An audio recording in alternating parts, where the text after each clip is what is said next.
Right, welcome in. Just trying to get the YouTube vertical to kick in. I can't really tell or even know where to go. I think we should be live on Facebook again now as well, but it's figuring out where that shows up.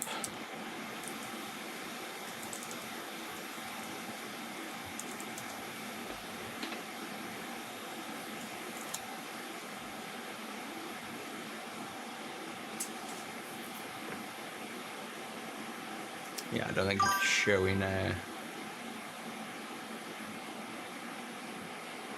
don't think it's showing on Facebook, even though it's selected. You're not currently live now, so Facebook's not worked either.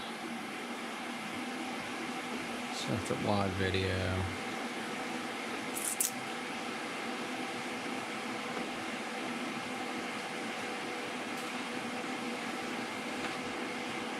Streaming software.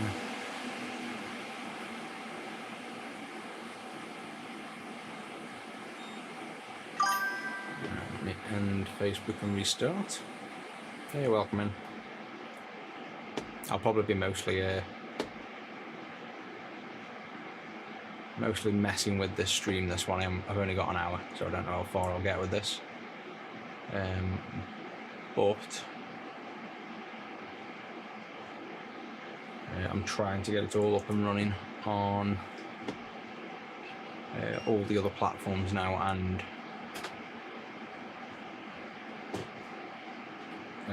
vertical as well. So I'll probably just be messing with the stream, to be honest, to get it more stable and working. The Facebook one's not working. Let's add it again. Leave that as default. Paste that in. Click go on that. No, so it won't work on Facebook for some reason. Just fails every time.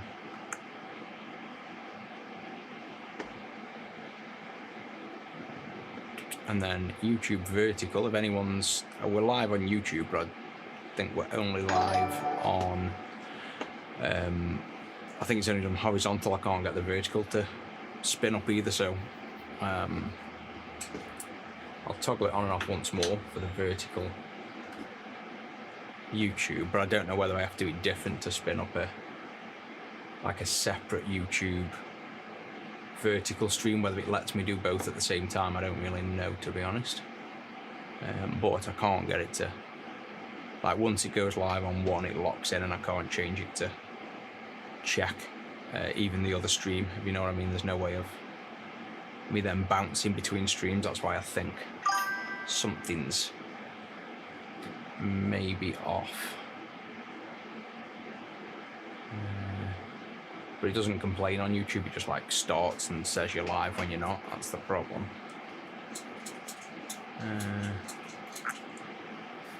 Yeah, this isn't going, like, I can't even get to select. The stream can be accessed from, again, from the managed list. Exiting will let in the stream of your live. Cool, yeah, exit. Schedule stream. Yeah, I don't know. We're not on vertical then for now, even though I've set all that up. Facebook, I just can't get it to work. We had it working before, but I can't get it working through. Let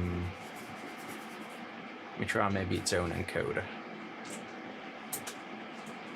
Okay, so that. Start that up. Oh, maybe that works. I think Facebook needed its own encoding, maybe. Yeah, we should be doing. Well, I should be doing this. I've only got literally not even an hour at the minute.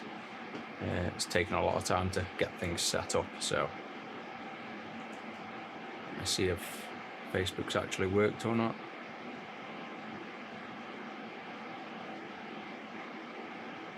I don't think the Facebook's working either. This ATEM stuff isn't the best.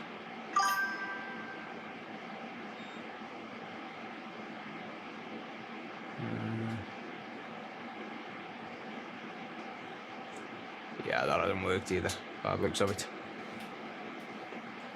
So, yeah, I'll have to look at why ATEM's pretty much useless. None of the verticals are working, so I'll just end the two verticals now then, sorry, it was a waste of time.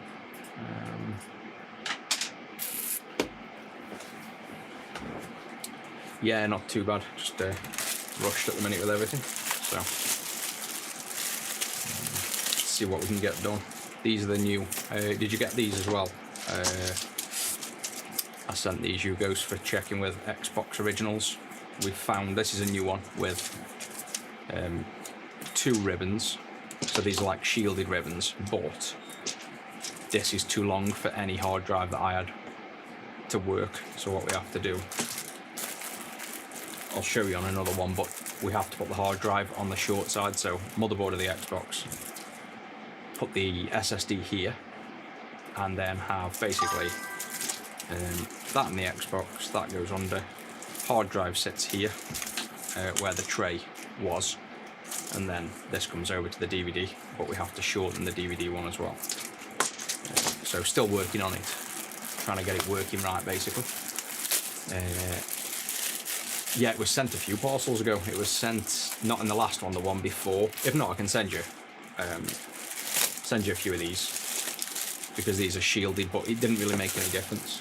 So going from 40 pin FPC to 80 pins and shielded made no difference. So we'll probably, the only downside to going back to the 40 pin is people will say they're not 80 pin, and they have this perception that there's something special about 80 pins, but it's just the 80 pins are just the grounds in between every pin because of noise, which the FPCs don't have an issue with. So it's like, really, I'd just do a 40 pin, but I just think people are going to end up thinking it's not an 80 pin. And the reason that you have to then shorten them, they'll think, is because it's not 80 pin, and it's just nothing to do with any of that basically. So we'll keep this spare. So what I'm doing at the minute is just swapping the ribbons over to put 2 short ribbons in one.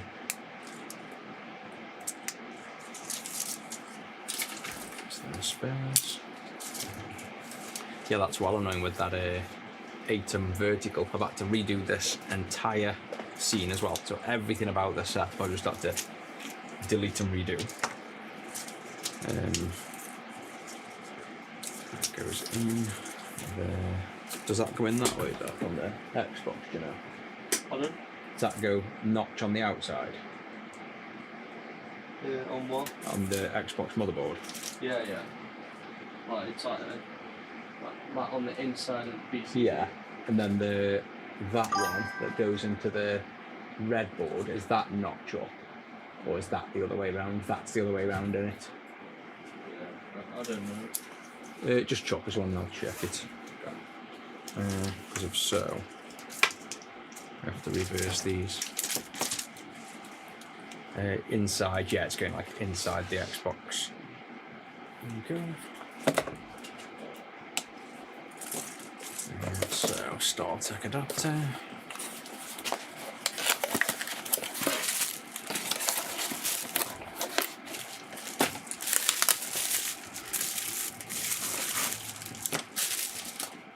Right, so that then sits there, I think.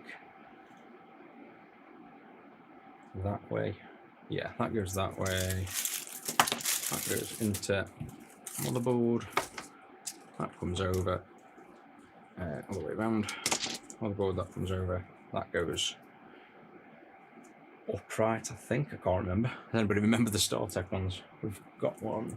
Oh, it's just been built up as well. We've got 5 of these things to build as well. I'm pretty sure the notch on that went upright. Anyone remember? So we've got, like on there, we've got the missing pin there and the StarTech adapter, but they can go in both ways, and I can never remember. I've only done them yesterday and this morning, but I think it goes that way. I think. If not, we'll just have to reconnect. So that'll go into the Xbox, over to the hard drive.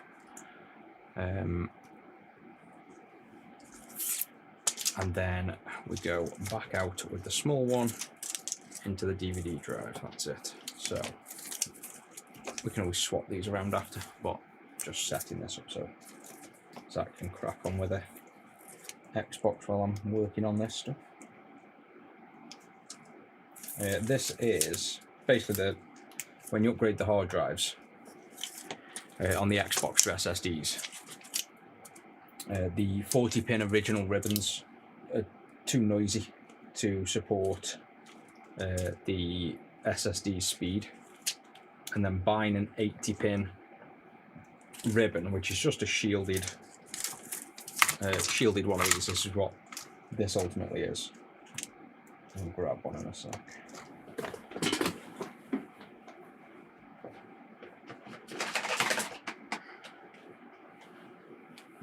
So what you have, probably easier to show you on this one. This is the original.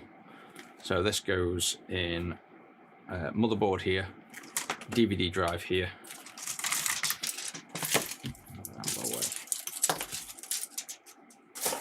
So motherboard, DVD drive, hard drive. These 40 pins, and there's only 40 pins on the ID, you can't add cable, but basically these 40 pins don't work with SSDs because they're just too slow. Like, they're just probably just old, and some of them will work, some of them won't, but they don't tend to work. Then you can buy these things, which are PATA, I think they tend to call these cables, PATA. These are 80 pin, and again, there's only 40 pins here, so the 80 pins are just signal, ground, signal, ground all the way through. It's just a physical metal separator between them, and then they don't even ground them, these cables, because obviously they're just going into here. They're just physically separate. I don't believe, yeah, they literally don't separate. They don't, like, there's nothing there. These are just loose wires just acting as antennas. So you can use these, but the problem with these is these are old as hell. You plug them in once, pull them out, and these connectors break because they're like 20 years old. This camera is shit focus as well. I think we're set to really tight aperture. Let me see. ISO, shutter, FPS, iris. Yeah, I've got a ridiculous low iris. Move that up there. Nice big iris. Nice big ISO. There we go. I can actually get a bit of focus. That's better. Stuff's in focus.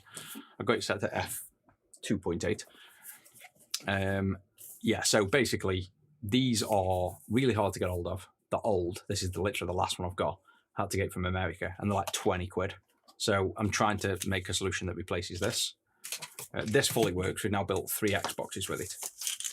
So this is just basically brand new ID connector, ribbons. Now I've got one. I'll show you the original.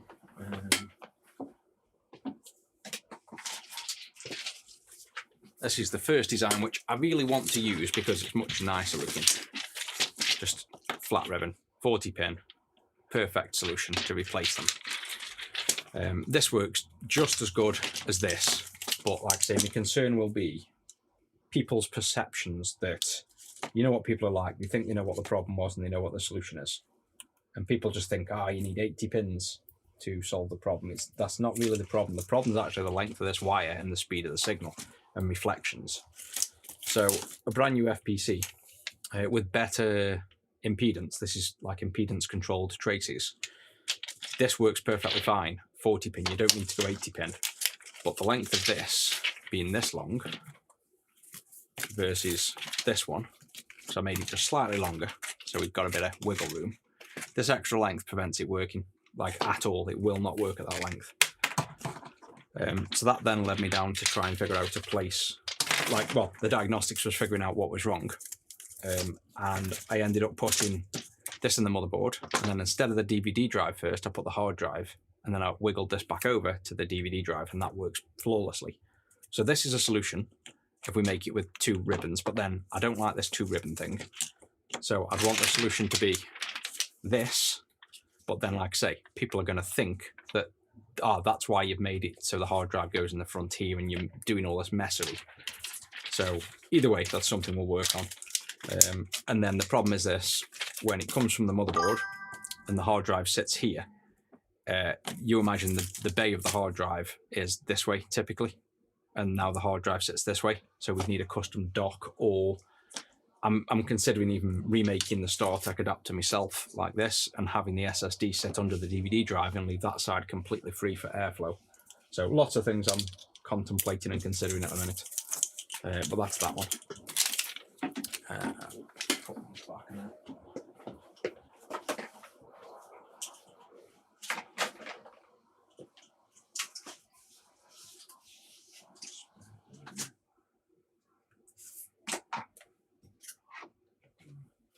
then yeah, this is the Xbox we're just working on. So I'm thinking of like fitting the SSD under here and making a kind of mount that goes into the connector here, like the screw post here, making a 3D bracket, having an SSD under here, or even having like a StarTech-ish adapter here that I make, and then an actual SATA extension cable to out here, so your hard drive can still sit in the original bay, but still working on it.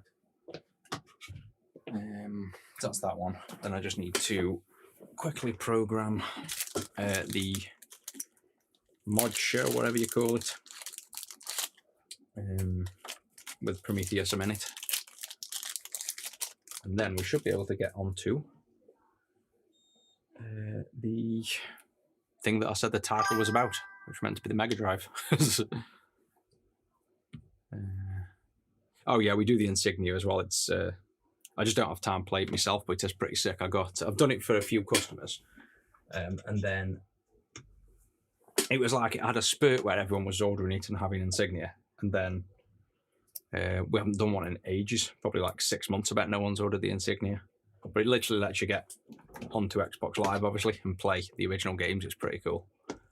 And yet we've sold 5 maxed out Xbox originals in the last couple of weeks. Like, people have brought the 2 terabyte hard drive, maxed out everything. They definitely come in, like, I think it's friends all like order at the same time, and you get like we've had 3 GameCubes, we've had 5 Xbox originals, you know, like they come in kind of sets basically. Engineers, what are we on? Xbox OG, mod show, Prometheus, mini copy, paste over. So this should then, I think this lights up a static color by default once it's programmed.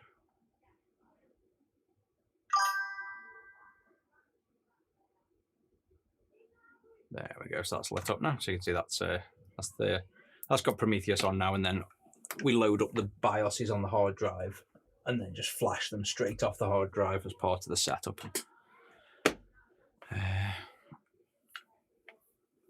Yeah, I just pop Prometheus on because it's just so easy. The hard drives I've got already have it. And then you have that flexibility that if your hard drive's bad, your DVD drive's bad, or you don't even plug them in, you'll still get Prometheus output. It's just the flexibility for the sake of nothing, really. So that's that ready.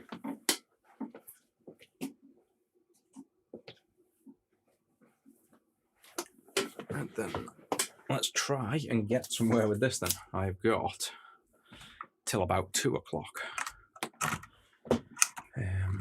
Right, so let's go. So I did just really briefly test this before I come on stream. Let's just check it still works. Hope it does. Yeah, there we go. So we should get audio as well. Yes, there we go. And I can now control the audio, so I can turn it up and down, thanks to resetting everything up. So that is stock, and then obviously that flickers. That flickering's got nothing to do with the console. That's the retro scaler, just holds it in memory and starts flashing, which is really annoying. I could do with like the retro scaler's good though for everything else, but that flickering's annoying.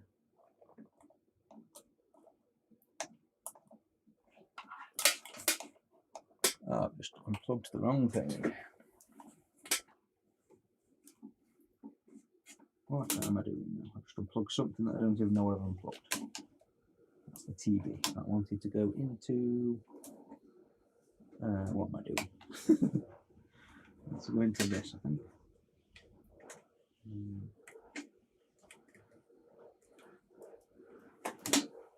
We've got so many plugs down here. Right, so that's composite. And now I think I saw a message pop as well. You can't use Prometheus with the Aladdin chip. No, it has to be, well, I'm pretty sure you can't. It has to be like the mod show stuff is the newer stuff.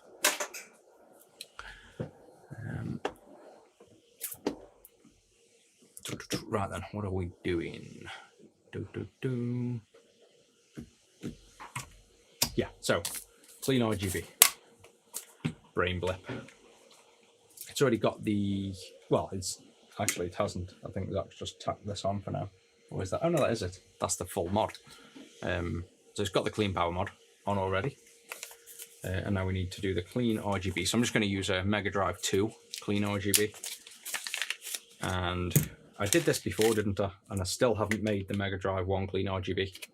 So I need to make notes of this one, of the resistors we have to change. And I'll probably have to get the scope out to do this. So this might be a two-parter basically. And then we've got the little wires that come with the pre-stripped to size, but these probably won't be the right size for Mega Drive 1.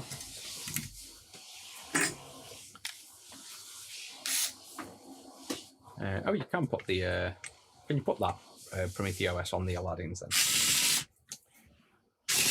Well, I'm going to have to use an actual real screwdriver for this.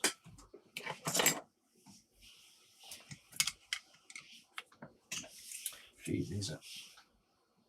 Bloody hell, that's seized in. Have you even tried to get these out there? What's that? The metal cage thing. The heatsink. Absolutely. On this Mega Drive. They are absolutely solid. They're almost seized in, they are. Jesus, that's mad. These don't need go on anyway for the clean power now. That's all done by the way, you've got all the bits there.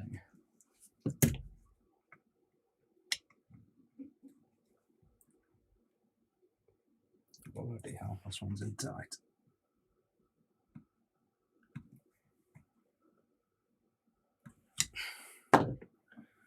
I'll have to go to a flathead at this rate.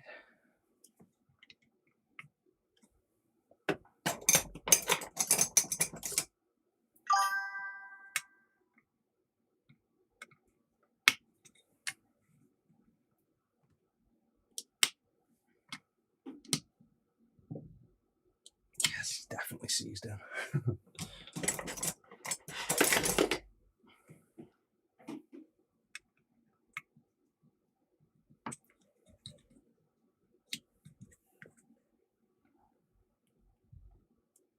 There we go. That was crazy.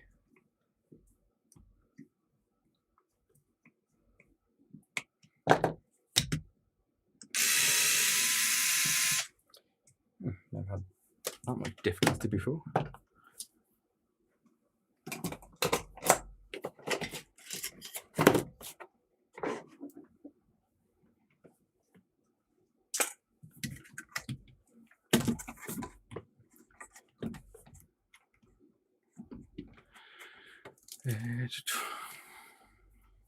Yeah, so we can use Aladdin then. I think, here we go again, wrong size tip on this one. Every single one on this board's nearly seized. I think it's got water damage, that's why. Yeah, it does. Maybe a bit of blue.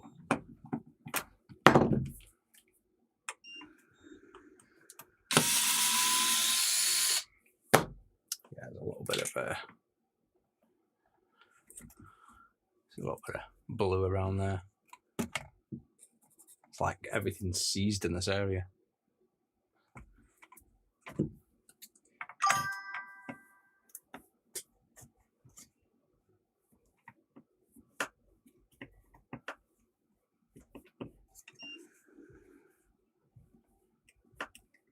Yeah, I was just about to say the Aladdins we sell.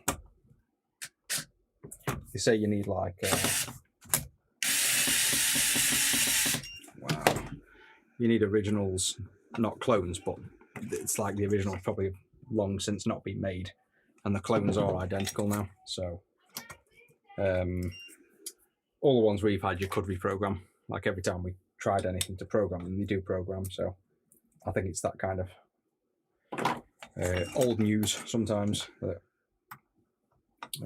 some of the, there must have been a point where the clones were no good, or it was just a tactic to get you buying from the original creator, basically. These screws are crazy.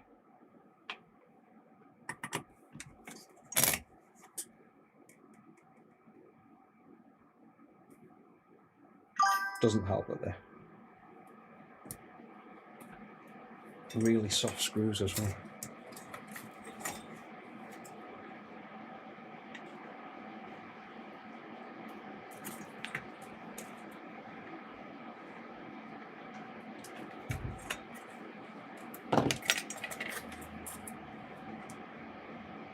I'm so tempted just to cut the head off this screw because we're not using it.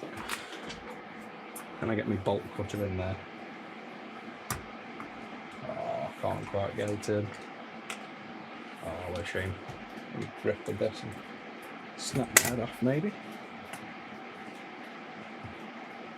There we go. One last grip. Didn't even have to break it. It was just like seized in. Just did not want to turn, and these are too soft to. The screws aren't really strong enough to withstand much torque at all. You have to push down firm, and then they've got Loctite on here as well, which doesn't help. But they're normally. I've never had one that hasn't just come off. That was crazy. This isn't needed now. Yeah, you can see that's why this. Whatever this is has kind of got into the screw threads and seized them inside the aluminium basically. Because it's got the clean power, these are bypassed, so these don't do anything anyway.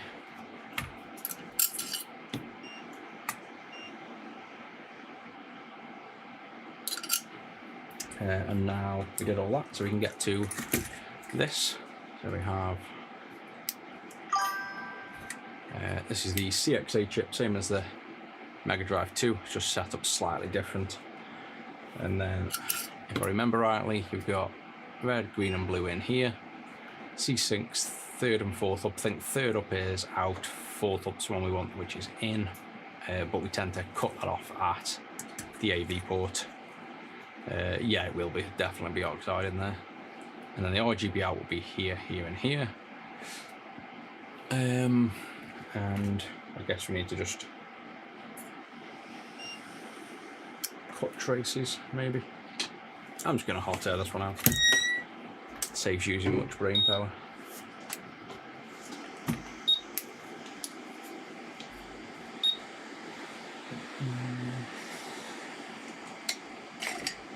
I'm just going to take this out, bend the legs, plonk it back in, maybe. I could socket it as well, I think, with the height, so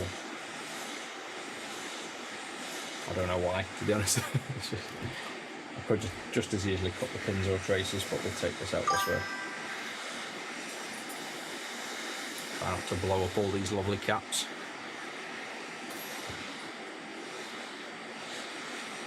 Yeah, this new Quick's way better. It's noticeably more powerful on the hot air.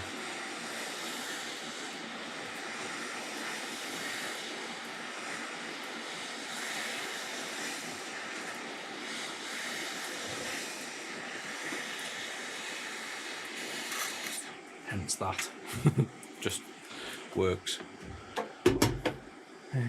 Probably with that heat I bet we could clear these holes as well.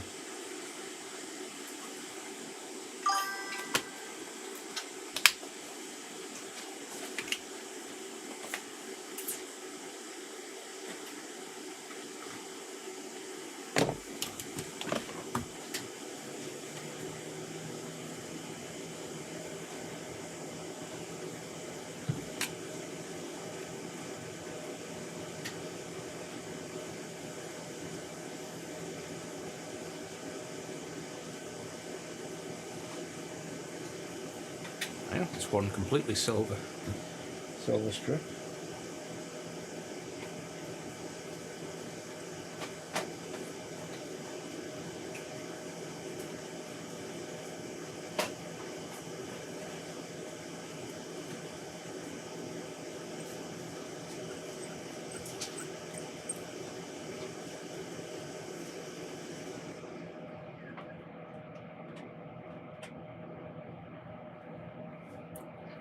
Right, third one.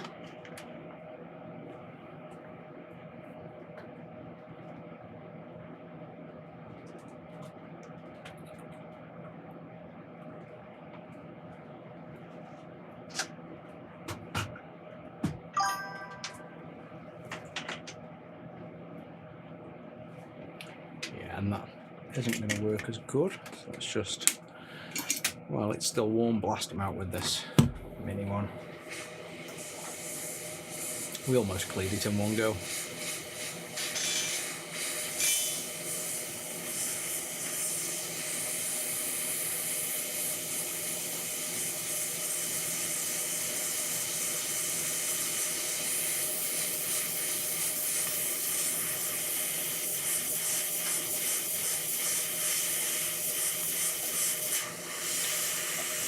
Donations don't go through Stream Elements today.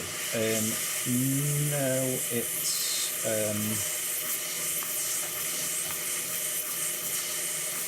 what is it? I think if you go to retro6.live, the donation link's on there. Yeah, I'm pretty sure it is. I think retro6.live is the donation link. It just takes you to the home page now instead. And you know all donations go to Rusty anyway. New beds, new treats, holidays.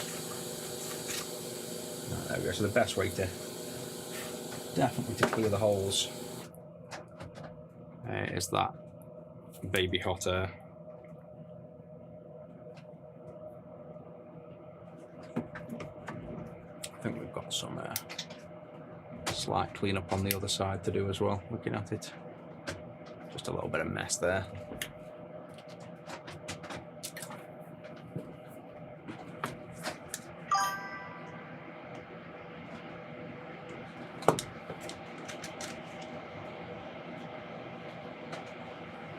Yeah, I don't think, I think it's Streamlabs I'm thinking of, not Stream Elements. I think at some point I was using Stream Elements for something, and then I went Streamlabs for streaming, and Streamlabs still does the overlay chat that you see at the minute until I've finished making my software to do that as well. And then I'll probably just move it to, once I've made the chat software, so I'm in control of all like the alerts and the chat and that, I can move the donation stuff to, I do one for Angel 6 called Coffee, and it's literally a bit more suited. It's like apparently the main place that people like to leave donations, because it takes 0 platform fees off you, so like whatever you donate, there's nothing taken away from it. So once I've integrated my software into that, I could then get like the notifications to pop up on stream. That's the only reason we're stuck with the donation links we do at the minute, because we want it to show on stream basically. Right, that's that. I don't even know why I've done the socketing. I think I just did. So now, have we even got a socket for it is the next question.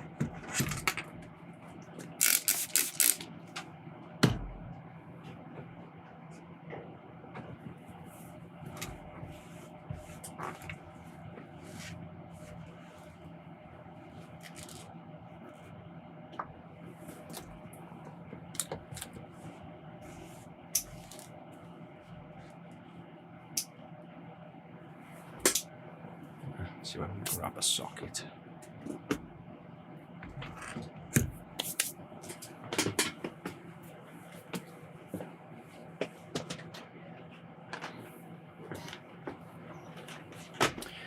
And there's defo no way I'll get this finished. I've got like 10 minutes, so I'll jump back on. I'll only be off stream for like 20 minutes, if that. Or what do you think? Just keep the stream running and leave it muted and you guys just wait for 20 minutes, or just think it's better just ending the stream and spinning it back up again 20 minutes later, I reckon.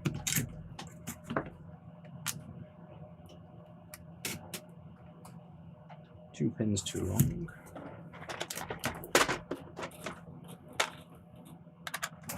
This one. Yeah, that's the one.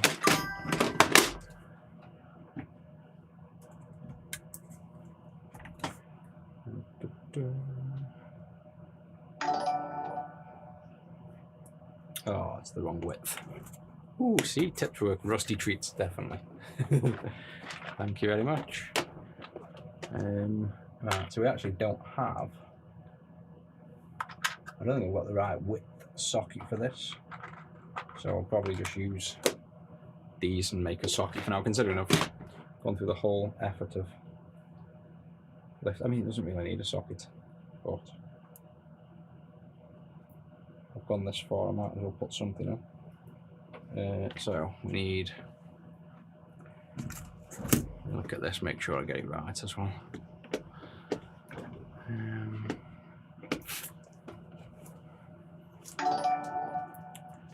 650. Oh, thanks for the sub. PC overlay. Oh, we've got this chip. Where are we?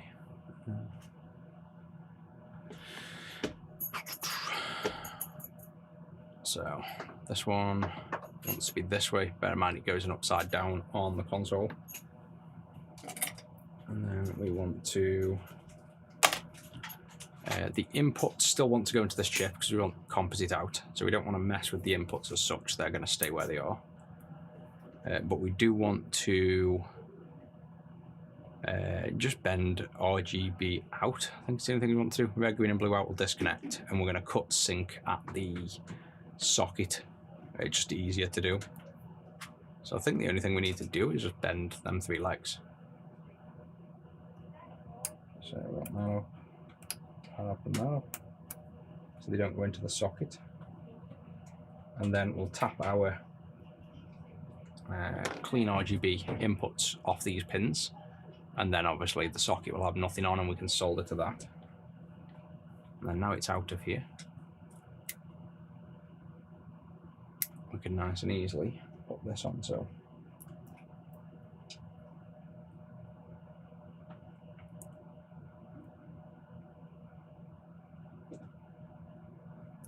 that's that clicked in, and then snap it off there. TV is going to turn itself off.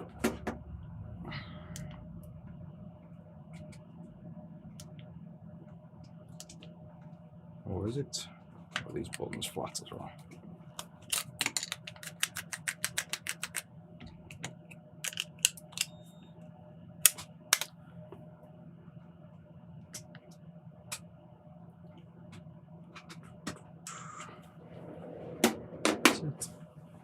And then the other side now we can put, I'm putting these in now because it's a lot harder to get these in once it's in the board otherwise due to the position. It goes there, I can push that in. Snap that off. And there we go. So, quick jerry-rig socket. And then under here then, let's just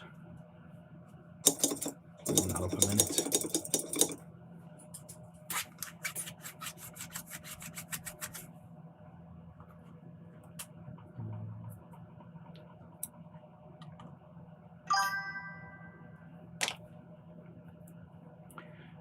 This kit, like everything, I made myself. So this is a kit that I got.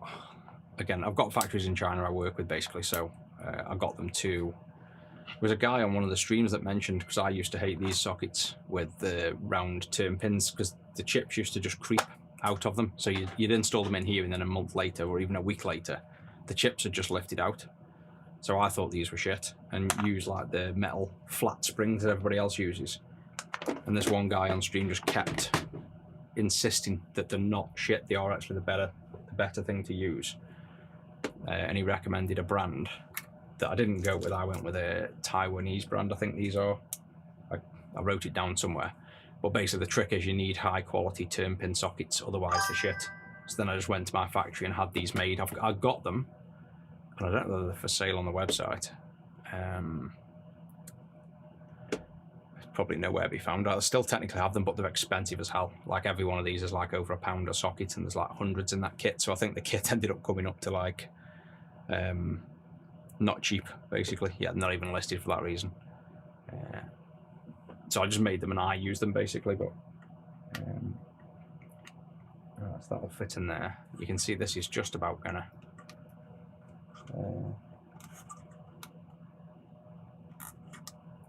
Just about going to get there because those stupid giant caps in the way. So that fits in, and then we've got the legs bent up, and we need to solder to the 3 pins underneath. So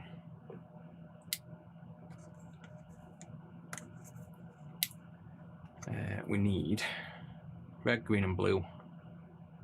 So red, green, go up to here. So red, second trace. So this is red. This is blue. Red, green, and then, sorry, this is red, this is green. And then blue is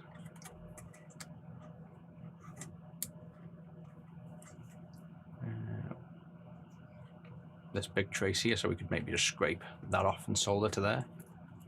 Yeah, I think that's what we'll do. So try to remember for me. Red, green, blue, if I forget, which I will. So we'll get this soldered in. Nah, the pins are floating mid-air. We're not going to touch anything. There's nothing there. Like, as long as we bend them into position and we know where they are, they're not going, like, nothing's going to go anywhere basically. So I'll hold this in with my finger and then I'll just tack one of these in.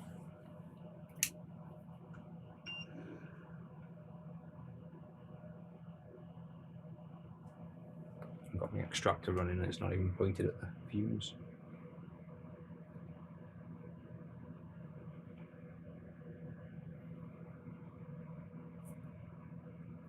Yes, that's now tacked in. So I always tack two corners in first and then flip around and make sure this is nice and flush to the board and stuff, that we haven't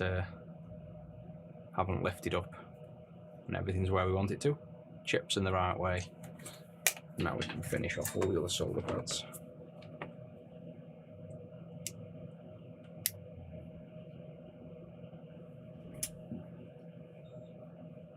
And then what we reckon then? Do you think just leave the stream with some, I don't know, turn Pokemon on and put it underneath?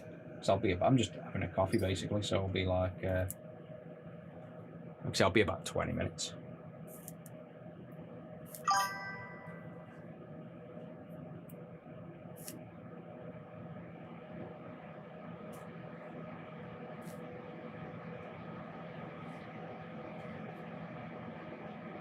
What did we say about them? Actually, I don't even know if it was stream I was talking about it with, but like doing a B-rack back screen that's a bit more, almost like, I don't know, playing the old, what about almost like playing clips of the previous streams with just a note over saying like live stream B-rack back, but instead of just sitting doing notes. In fact, I could even do that technically. I could just pull up another random stream, overlay some text, and have it just playing the old YouTube stream so you can watch on it. That might be a better idea than it just being nothing on screen. It's going to confuse the shit out of people when I come back and hide that stream and it's a different one, but I might do that.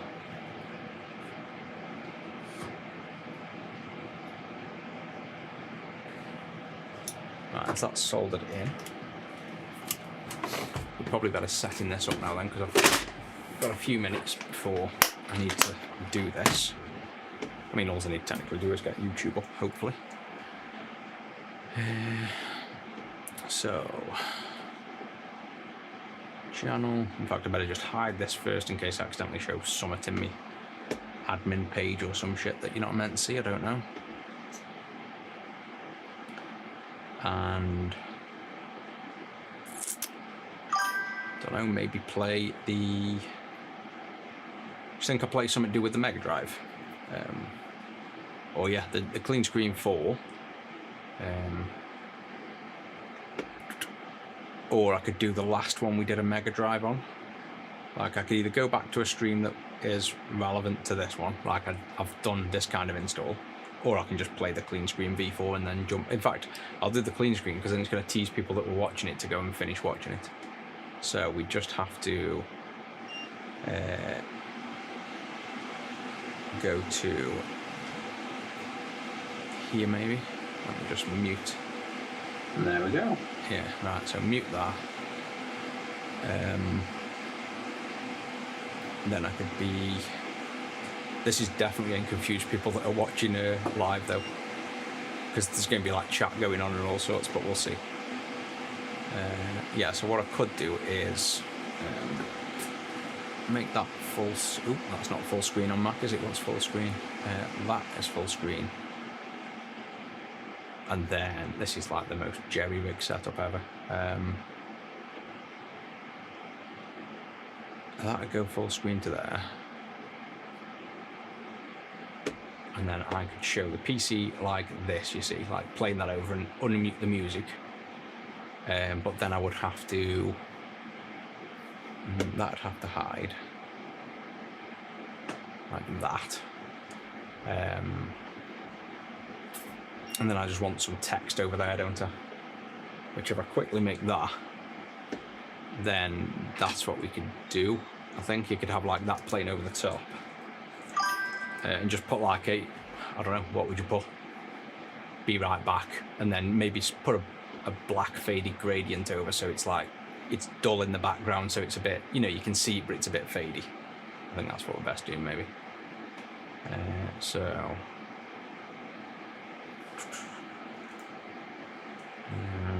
1920 by 108, so it's 1K, isn't it? I think. Create document.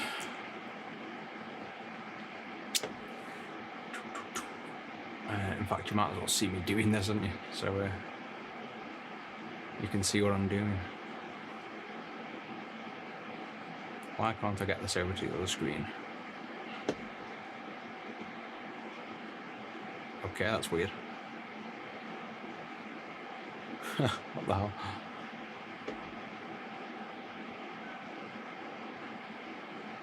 There we go. Right, if I now show the PC there, so what I'm going to do is just make a screen here, document, set up transparent background, and then we'll make a new layer. That's not a new layer. New layer, fill it with black, apply, fade that down to 50, say, and then where's my text? Right back, copy time, and then make that echo. Huh? Echo is definitely installed on this machine. Why has it lost all my fonts? Okay, can't do Echo then. Make that bold. That will be there. Centered. Style.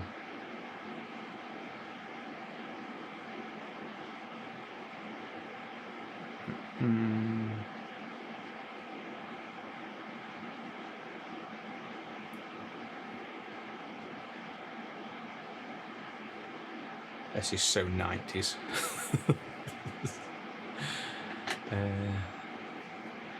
Yeah, what's the what is the thing with Twitch now for that? Like keeping all the streams. Is it still the same, or are we saying something's changed again now?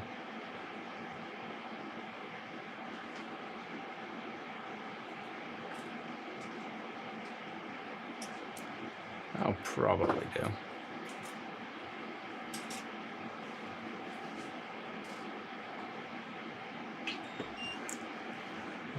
Let's export that as a PNG.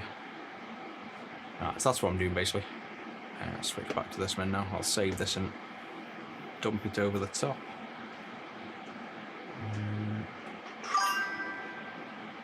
This would be in video production assets, retro 6, rewrite back, overlay.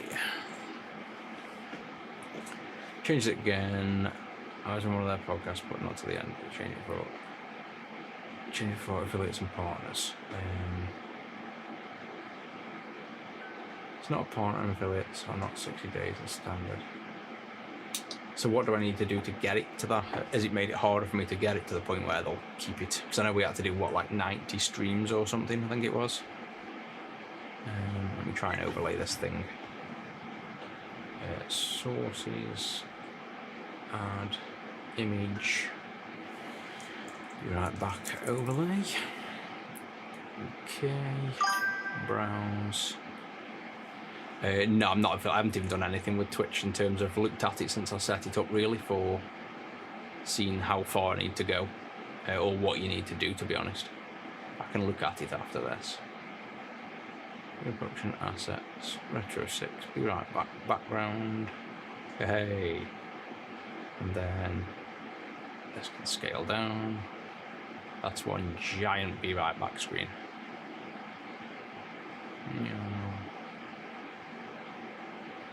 I could have just right clicked and put scale to thingy, but never mind. So that would go there, and then I could put that maybe below overlay live, like so. So your chats appear. That's quite cool. And then I could like manually hide chat like that, I guess, when we're gone, and maybe just leave it running. Do you think darker than that, maybe? A little bit darker background, or do you think that's about right? Within 30 days, reach 25 followers, which we've done. Stream for at least 4 hours, which we've done. Different days. So we've done that. Like we should have. Technically, we've hit all those goals.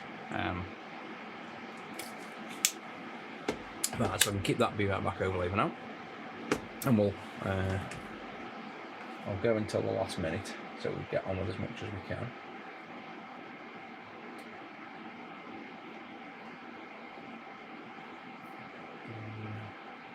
Emails on here.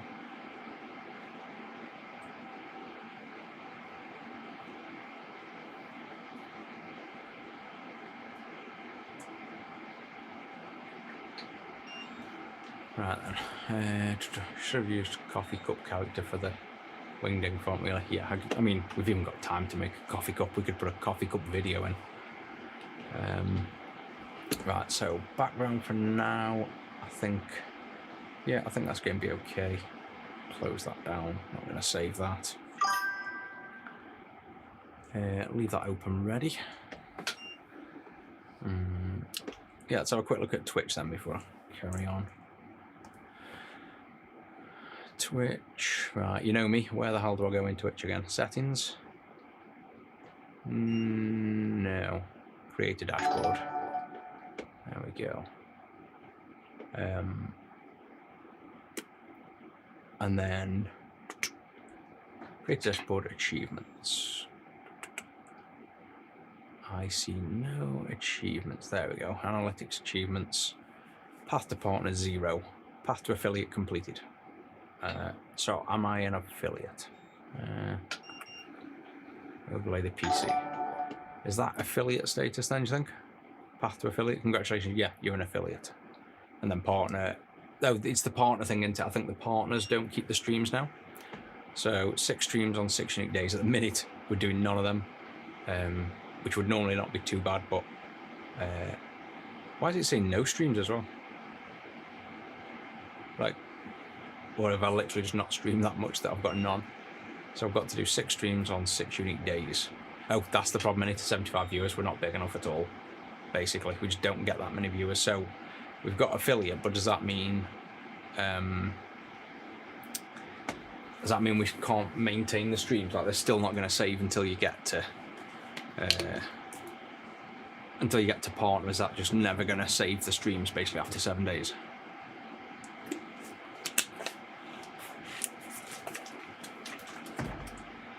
Right, so that's on, flipped over. Maybe get double-sided tape on this at least. So the goal is, let's probably go this way. You've got the, you've got the red, green, and blue inputs. Red, green, blue. That is sync 5 volts. So 5 volts will be this bottom pin here. Red, green, and blue are these 3 here, which I'm just going to tack to. And you know what? Didn't I the last time just put this on the bottom side? Ah, cool. So they should last 60 days then.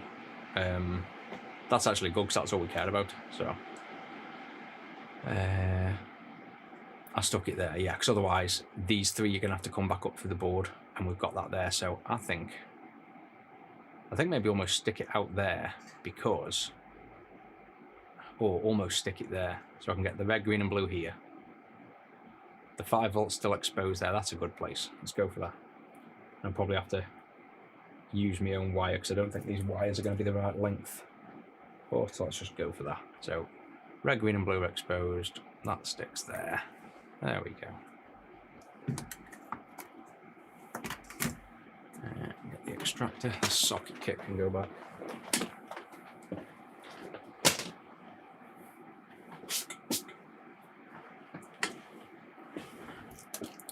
And then this obviously is the Mega Drive 2 kit, but it comes with wires. Let's see if any of these are good enough.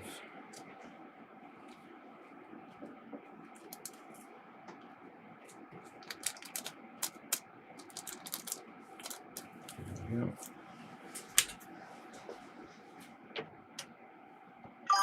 So we've got these little ones here, all these wires.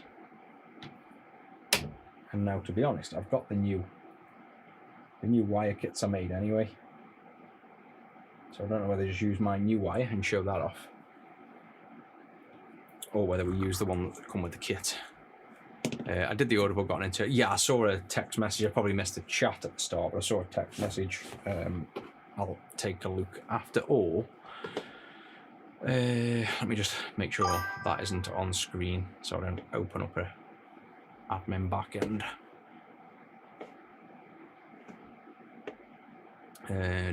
Sales orders, because we haven't had that many orders to be honest for today.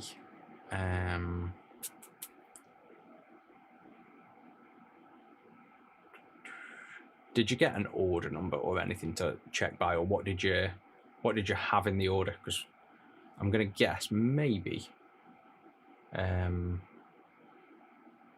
or a time, any info, and I can have a quick look, because there is actually, is it the 4th? Yeah, there's actually quite a few orders today. I didn't think there was. Well, it's not many. There's only like 12, but if you just let me know, like, I don't know, something's in the order or the time you ordered, I'll be able to see if it's in there. Right, so easy ones would be tacking onto these 3 pads, I guess, at the start. The red, green and blue input. So are these anywhere near long enough? No, not quite there. So I'm going to use my custom wire. Oh, you've got an order number. 54919. Oh yeah, of course, yes, right there. Yeah, all marked, paid and pulled in. So yeah, that order's fine. Perfect time to show off my little wire kit as well that you can buy. So this is all. I still haven't done the photo. This is how shit I am at getting stuff listed. Made all the kits, custom wires. These are all high quality, solid core Kynar wire that you then have a little box like this.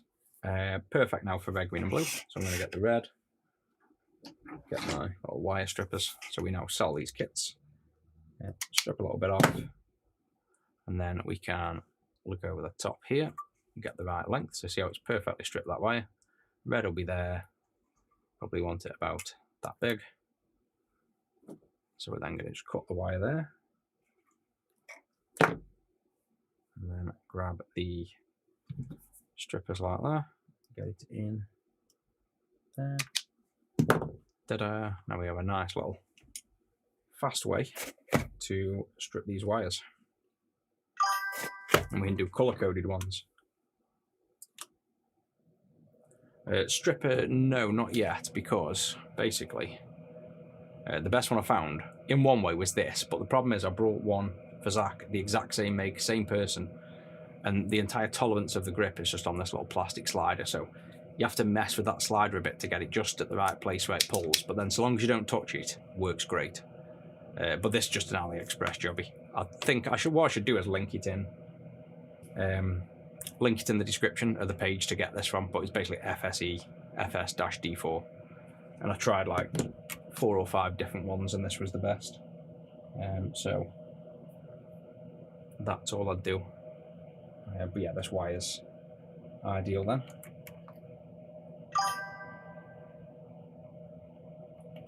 It's on there.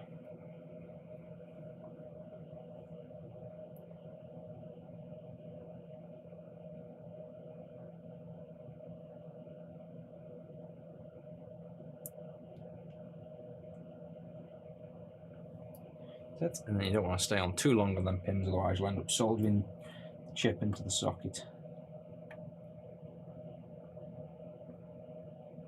That sits nicely there. Do the same for green then, so I've got a nice, and what I've done with these colours as well is made them nice and vibrant as well, so they're something that looks nice then. I'm just going to cut it roughly to size so I can bring it over. Green will be here, about there. I need to cut my fingernails as well, they're like talons now. And then same thing, and see how you can get a nice, really short stripped end as well. So you've got nice control.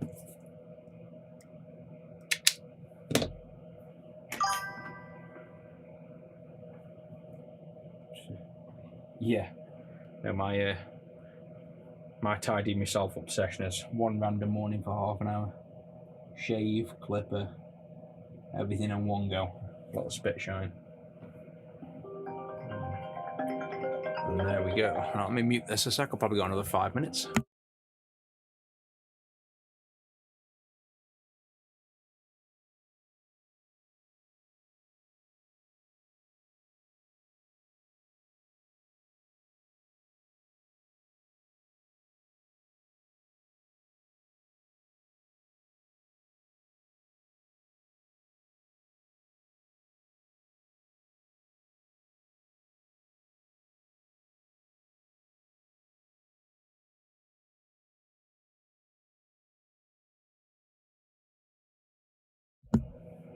Alright, there we go, we've got 5 minutes and then we'll do a little quick break in between.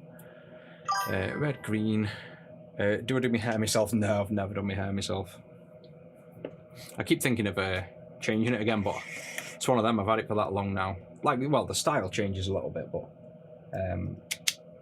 I've got a feeling this style is due to recycle, so I'm holding out a bit because you can guarantee the minute I change the hairstyle, it'll come back in fashion.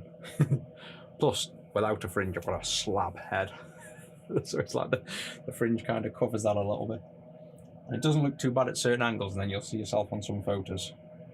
And you're like, geez, I've got a big forehead.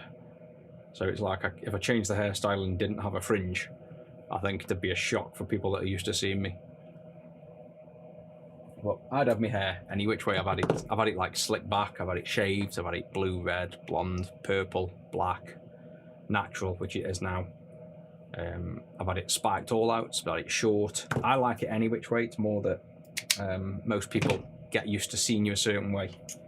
So it's more the family that, you know, don't like your hair a certain way. So I'm kind of stuck with it one way because everybody's seen me like this for so long, and it's sort of distinctive, I guess. Not many people have this hairstyle. So changing it, for me, I'd change it easily, but everybody else is used to seeing it.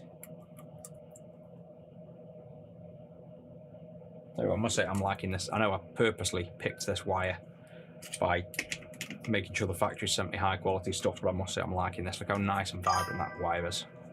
I love that colour, and something just about it, like being nice and colourful and colour coded. I like that. And then for 5 volts now, because I've got so many colours, I'm going to go with, I usually do yellow for sinks, so I'm going to do orange for the 5 volt rail. So let's get this wire.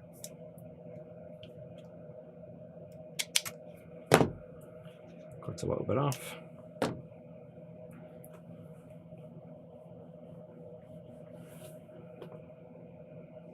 Yeah.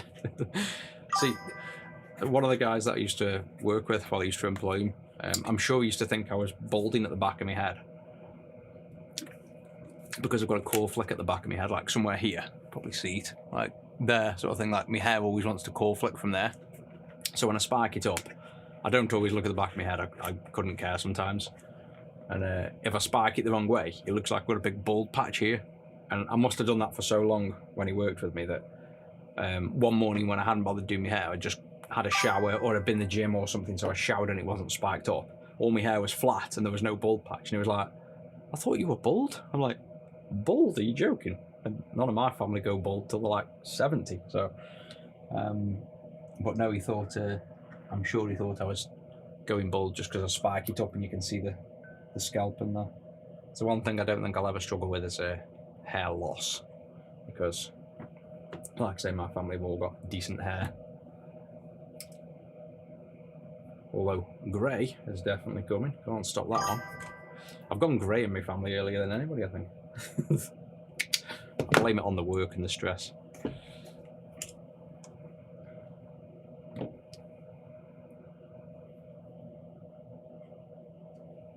Right, so 5 volts is now going to be a nice orange colour. It's a shame you can't almost play the stream back. You know, like this actual stream while I'm on a break. Like do a, I bet there is a way. Like you could do like a playback, so it just starts going back on the stream. So while people are waiting, they get to see like the last 20 minutes of the stream while I'm away for the 20 minutes sort of thing. And then it just like kind of plays on naturally. There we go. Look at that. Well, I'm 30. What am I? 37 or 38 or 39. One of them three. I was born in 87. My birthday's in August. And it's not a joke. I genuinely don't know my age. I never do. I always get it within a year. So I think I'm 37. You might depress me and tell me I'm 38. Or if worse, I might be 39. I don't know. I'm somewhere in that region. Which is weird to think because your 30s is just 30s and it's just a number. But then 40 just sounds old. Like 30 sounded old when you were 20s. 40 sounds old when you're 30s. And you just don't see yourself as that, do you? Like, I do not see myself as a 40-year-old coming up. It's like, I still see, I'm just a slightly worn-out 20-year-old, is the way I see it. But that's life, innit? Keeps going.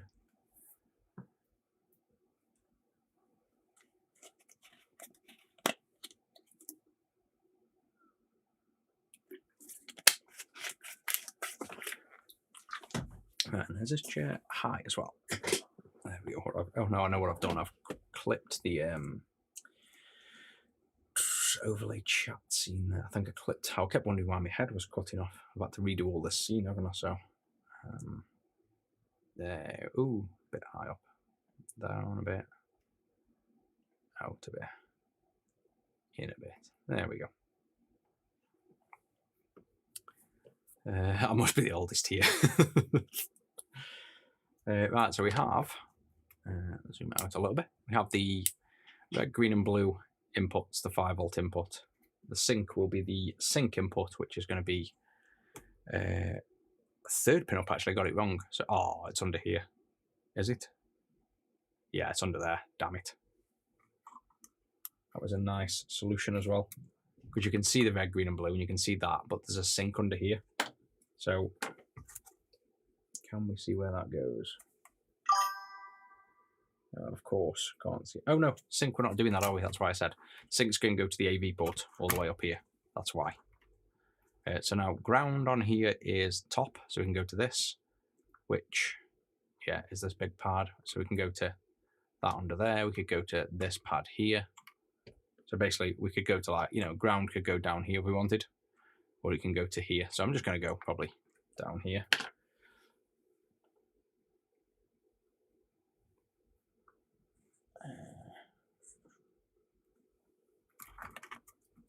Not the right position for me.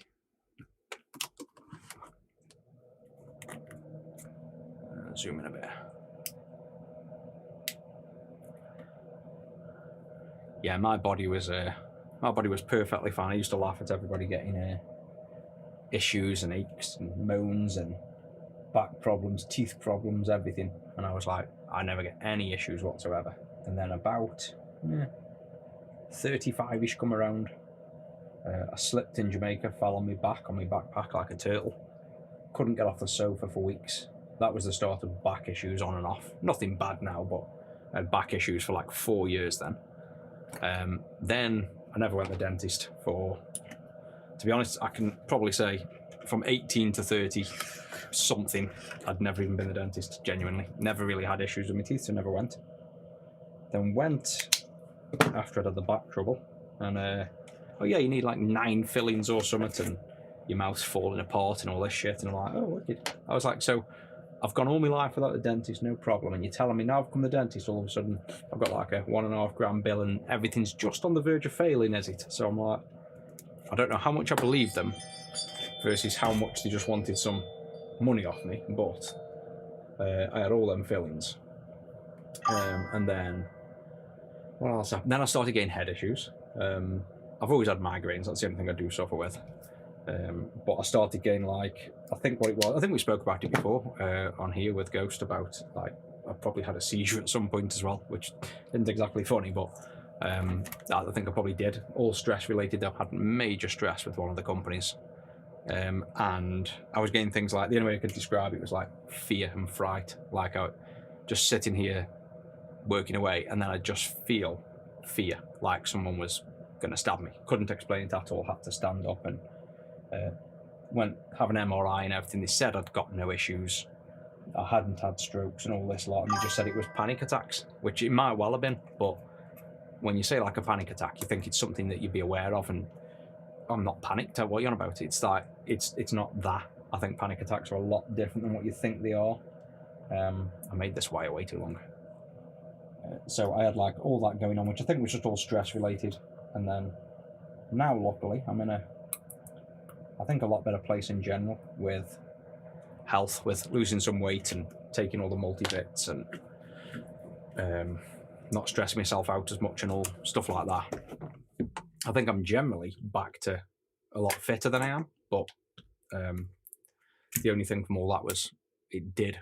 Like, I definitely say these greys on my beard were caused by stress-related work, and if I didn't have that stress, I wouldn't be grey now, because they came about and then never come back. Like, once I got rid of the stress, I haven't had a single other grey appear. So I got, there's the big giant super face cam. So I got like all them greys there. I had like one here and then a few come, and they just kept coming while I was stressed. And then once the stress went, no other greys have appeared anywhere. So I've got like one in my eyebrow maybe, but it basically, I'm sure it was just all stress that caused that. But no, I'm feeling much better now in general about everything. So we've got the ground soldered on, the input soldered on, which is there. So now I'm going to take this quick break. I'm just going to grab a coffee, and then we'll carry on with this. So it shouldn't be too long, but I'll zoom him in. What we need to do then is go on this screen, see if this works. Do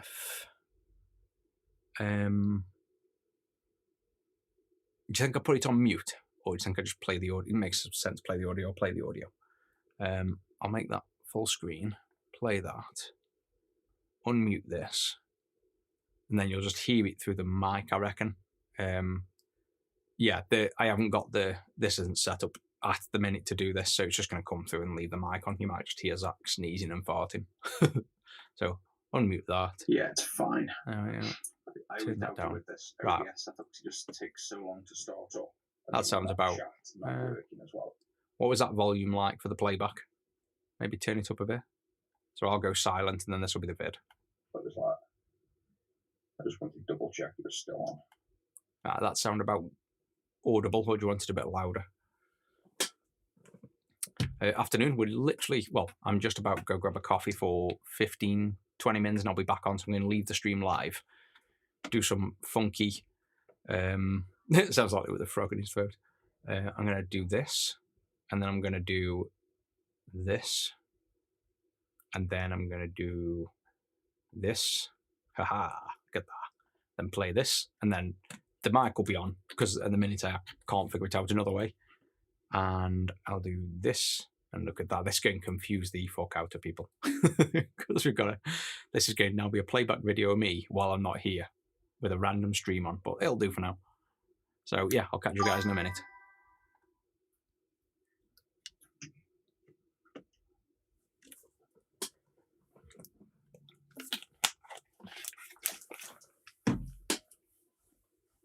I want to find a short or a floating pin, otherwise we've got a dead ASIC, which isn't much use, because it's just a complete wasted game gear then. But given these re-PCBs, we've never had a single faulty one yet. So, well, the 2 ASIC, completely ironically, the very first 2 ASIC re-PCB, so basically the very first re-PCB that we mass produced, and I made like 500.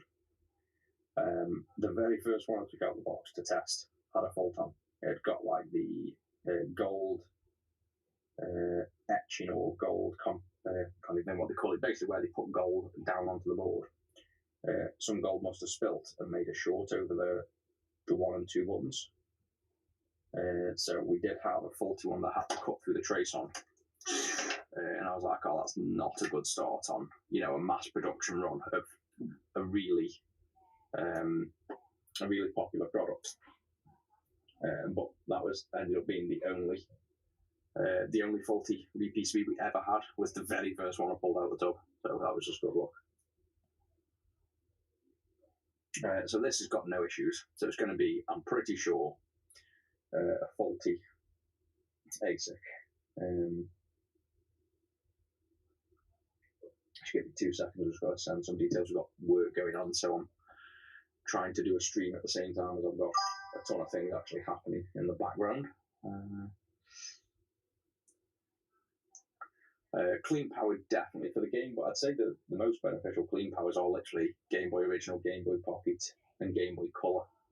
Original and Pocket for any kind of mod, because they just really struggle. I think on a TikTok I showed off. Let me just screenshot this. On a TikTok I showed off the GBO Clean Power. It's in the link of the product itself, GBO Clean Power.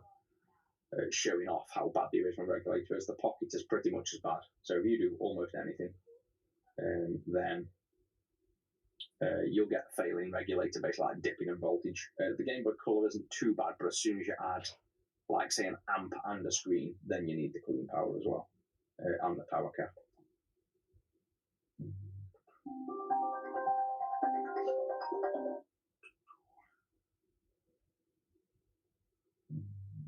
Told you what was going on. 2 seconds.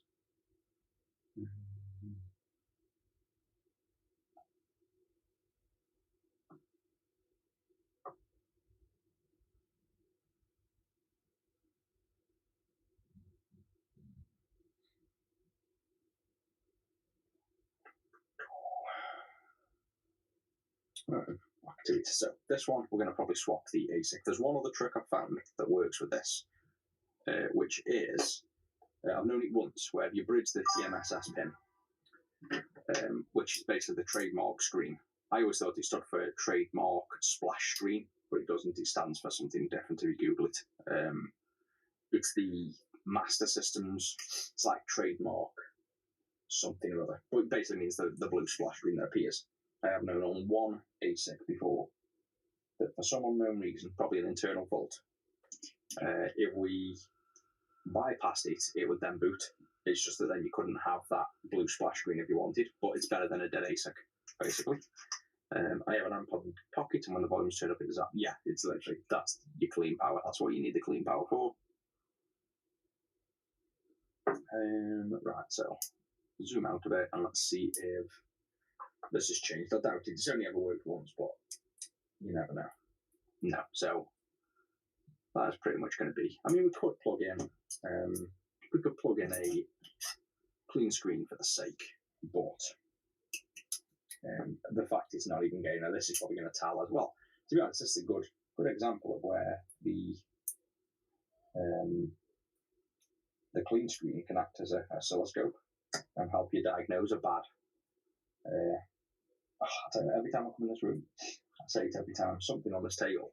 I think it's all like the powdery dust off the consoles makes me nose itch, something crazy. Yeah, so the clean screen has like almost an oscilloscope built in if you pay for the Pro model, and you can see the frequency for the Game Gear. So we don't even have to get out an oscilloscope anymore. This will tell us if there's a Game Gear signal coming in, basically. And to be honest, there's one other thing it could be that we haven't checked. These ribbons were plugged in. Now, as a point, let's unplug these ribbons first. Mainly that one is the only one. Because if this is slightly misaligned, you can pull the clock low. So, no, wasn't there. I was hoping, but yeah, if you're going to test a dead Game Gear, it's also good to remove them ribbons just in case they interfere. Right, so that's all good. Man, this nose is looking off. Let's get a screen. Sticking down.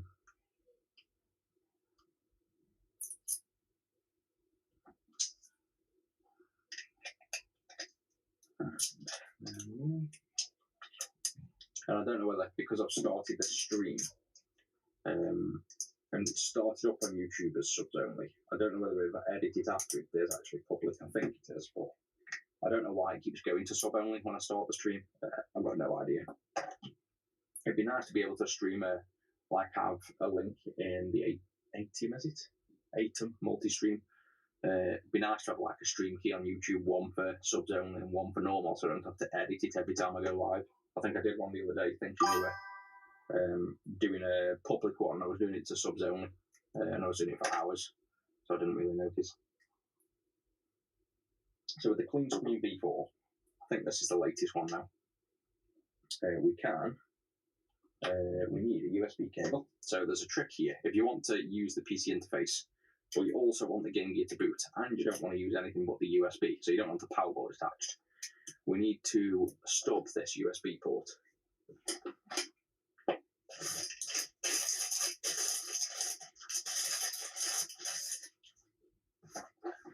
So what we need to do is get a sacrificial USB, cut it and make it a little stub, and plug this in.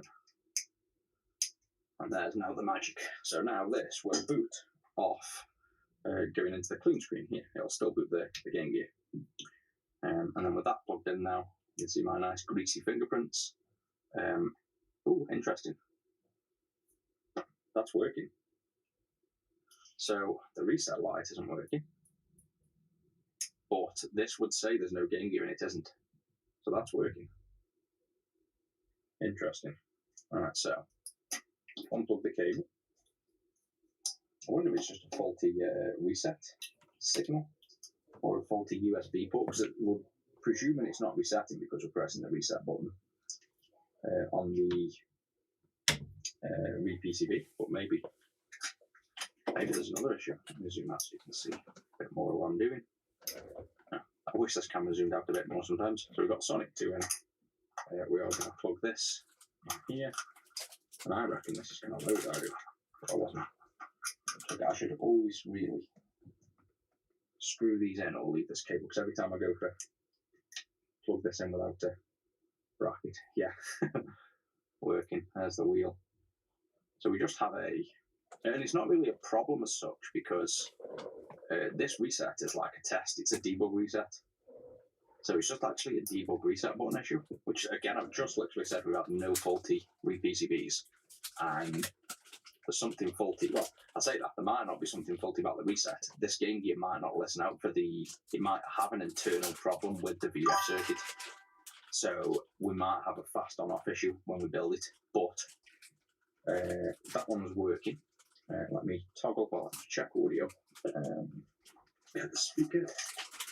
That's an interesting one. I've not come, like I say, it could be VPCB, it could be Game Gear, could be either. Yeah, so there we go, that's working fine now. What do we do then? Awesome thing is I'm like busy as hell today, so I'm tempted to leave this one for Zach to finish off diagnosing, as opposed to doing it, because I've got to get through loads. But basically all I'll do here now is, I should show you the new menus as well.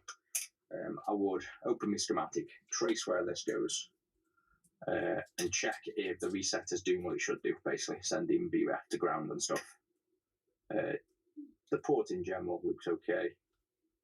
There is a little nick there though, but I don't think that matters. That's there's no trace there. But yeah, what I'd do is just this pulls a pin ground, it passes through this, that's why you need this in. And then it goes to the ASIC, so it pulls it low. So either the ASIC has a problem with VRF, or the red light boot circuit, which would be here on some of these resistors, is bad. So that's an easy one that I can fix that. You know, I don't need to waste my time diagnosing that. It's a working ASIC, luckily, which is the key thing. And it'll cause, at most, this will cause an issue with fast on off, which is not a major issue. But we wouldn't sell it to customers. We just keep that for something else. We wouldn't sell like a partially working board. But I'm going to move that one over now for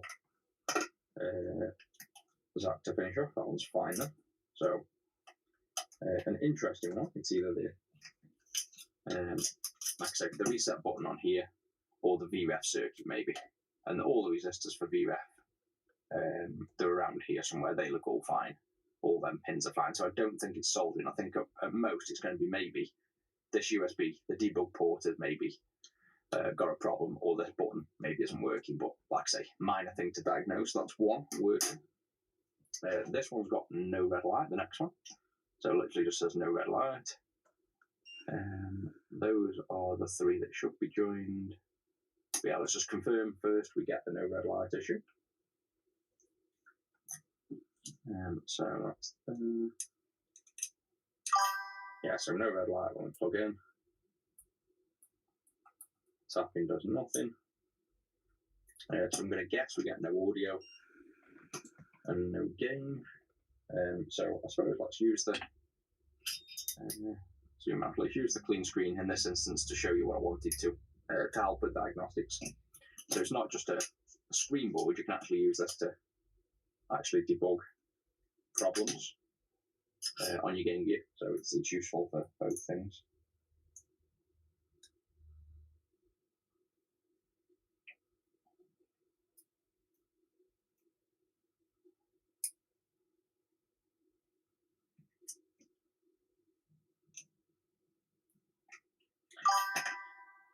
Gaming, we don't need a game in, so we've got the screen plugged in. I'm just going to power it from down at the other port because I'm not plugging into a computer at the minute. And this should, there we go, no GG. I can scroll the wheel up. So this is saying no GG. It's telling us there's literally nothing. There's no V. There'll be no H. It's like, that's why it's spamming between them all. So this is literally telling us there's no signals. So we know for a fact, even without plugging it into a computer, this is not generating a clock. So let's take a closer look again and see if we can spot anything, because usually you get a clock anyway. I bet that's going to carry on ringing on the computer, isn't it? No, there we go, cool. Usually you get a P clock signal, which I don't think we're getting either. So maybe this one does have a pin issue. Let's zoom right in on this one. Float up and pull focus in the air. There we go. And then zoom in. So let's take a look. So again, we are looking for basically like shorts, or what we like floating pins.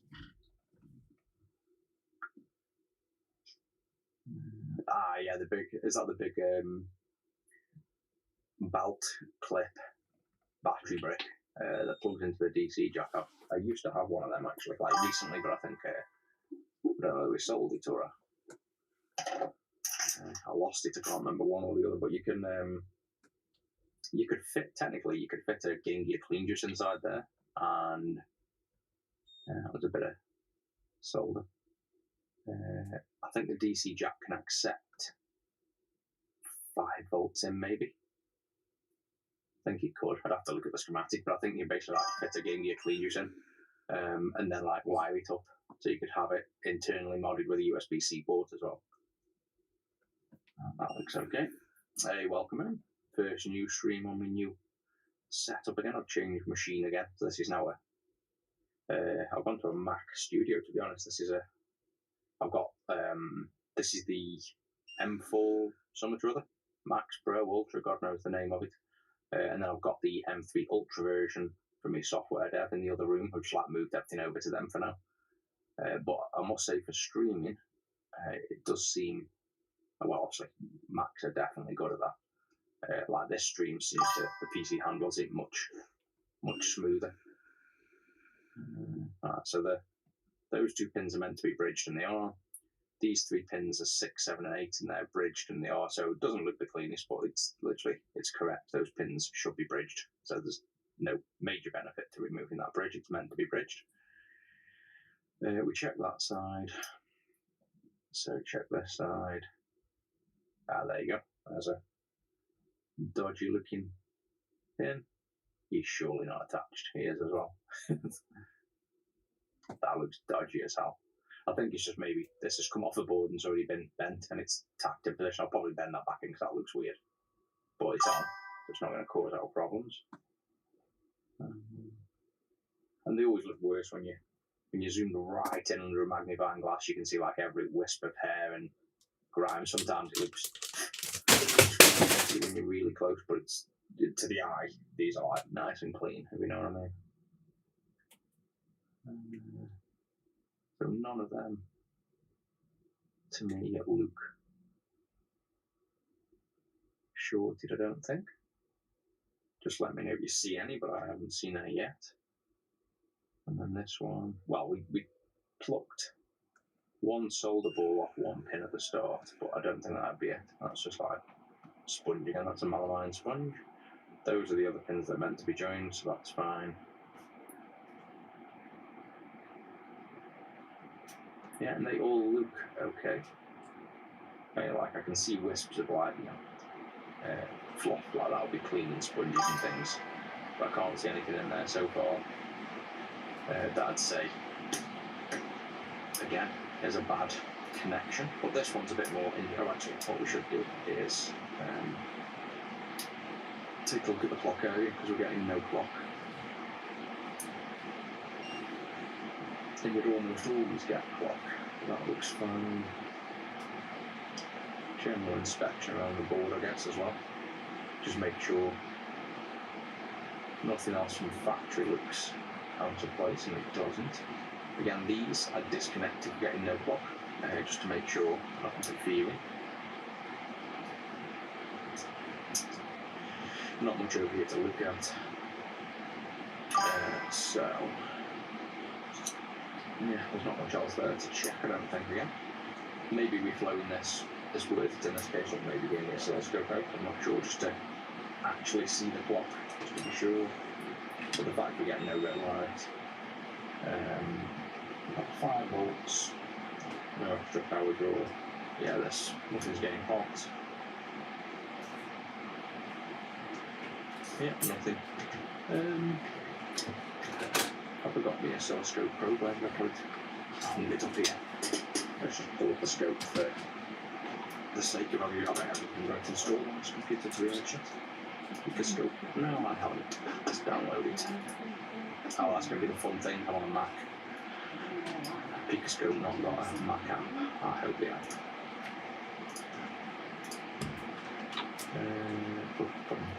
Software. Yes. That was going to be a pain if we didn't. And we just set up this. So it's just worth, I'm just more curious on this one because we should be seeing. Oh yeah, the clean stream code doesn't actually look for peak clock yet, so we might well have clock, and then if we have clock, we just don't get desync and page sync. It's kind of a bit more telling. But the fact it's not coming out of reset is also hinting that this is likely just again dead ASIC. Because there's not much with the one ASIC, there's not much that can go wrong if you've soldered it right and your board's not working. Generally, that means the ASIC's bad. Like it's almost always the case. Green. Oh, I think I know as well. I think the YouTube chat is limited to sub-7. I don't know. I can't be bothered changing it for now, but I'm not sure whether anybody that's commenting on YouTube can actually comment unless they're a sub. I think everyone's a sub that's commenting, so it kind of makes sense. Yeah, they are. So the chat's limited to sub-7, which I don't know whether we keep it that way because actually we want the subs, and that's kind of part of the benefit of everyone can chat. Then what's the point in kind of having the sub chat in a sense? Like the sub chat originally showed on screen, and then everybody else's showed up, but I don't know, they just keep it so it's literally always sub only chat. I think it makes a bit more sense.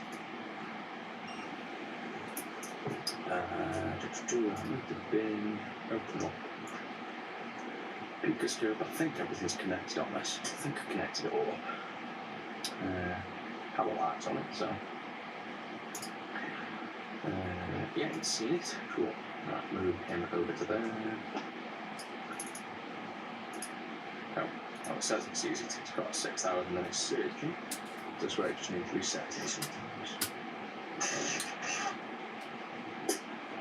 Sometimes it likes the power cycling because if it sits on with the power on too long,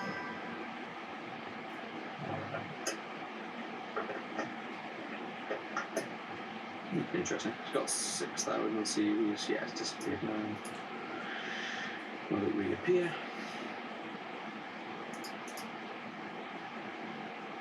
Oh, have I got the download? Yeah, there we go. It did that on the Windows, so it's not a Windows issue where basically if you leave the Picoscope plugged in for a good while, it kind of seems to time out in hardware and you have to physically unplug the power. And that's going to set this up to 10 microsecond per division. Probe is at 10 times. That's all we need for now, I think. And then we'll connect this to technically a bit of a noisy extension port here. So this extension port has filters. So the ground on this is actually filtered, but the grounding on it's right. I might even put, to be honest, a little tab on the PCB next for probing. Like put a little ground grippy tab on. It should be good enough to see. So we still got power, so we should be able to see P clock. So we've got P clock. Zooming even more, put a trigger on. Ooh, triggers are a bit weird on that. You scroll up and down. There we go. Measure. Frequency. Large. There we go, so you got your 32. I don't like that vertical line thing they've added to Picoscope. That's distracting as hell. What if I turn something on there? Frequency, settings. I've got a settings button that doesn't do anything. Oh well. Yeah, that's definitely not doing anything. But either way, we've got the signal there. Let's take a look at curiosity, group sync and desync. Actually, let's take a look at sample. That should be, yeah, it's dead. The sample pin is what on earth? Yeah, the Picoscope rather strange with its UI.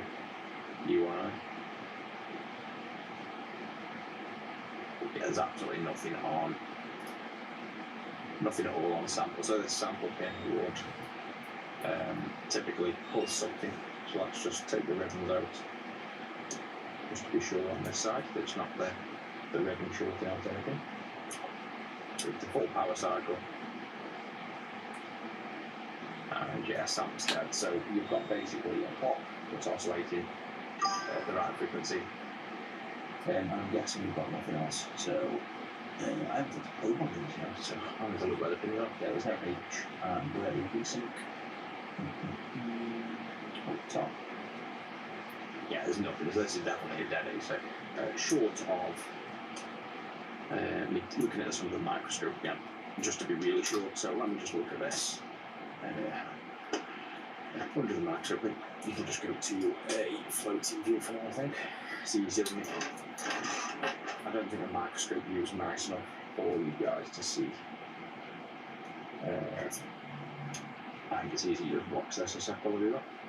Good morning, welcome in. We're just diagnosing a few game gears that were soldered down but have issues that don't boot, and just see how I can fix them up, and then we've got to build a ton of them as well. Don't know how far we can get that, but we might fix a game gear in a minute, to be honest, because I'm just not in the mood for dropping A6 down. I fancy using my brain a little bit, I think.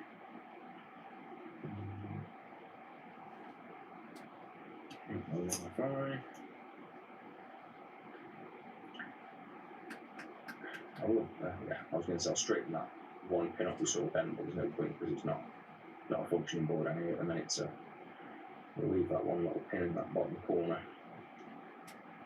Bent out. And it only takes one single pin on an A6, so you might think, oh, well, it all looks mostly good. Literally, if a single pin is out, you can have it where it will prevent, but it still depends on which pin. You can have a single pin shorted or floating that'll completely stop all boot. So you do need to check every single pin.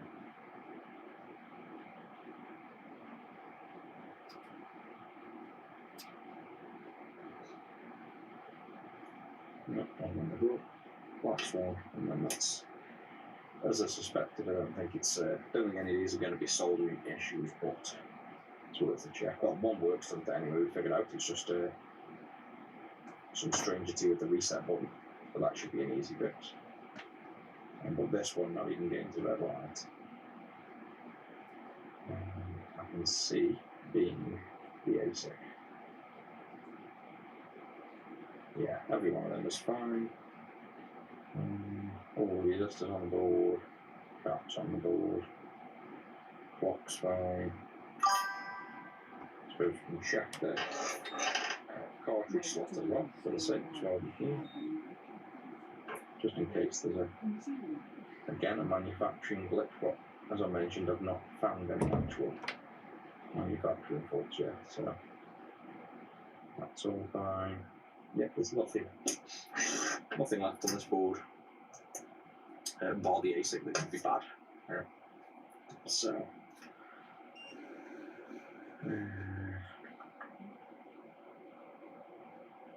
yeah, nothing at all.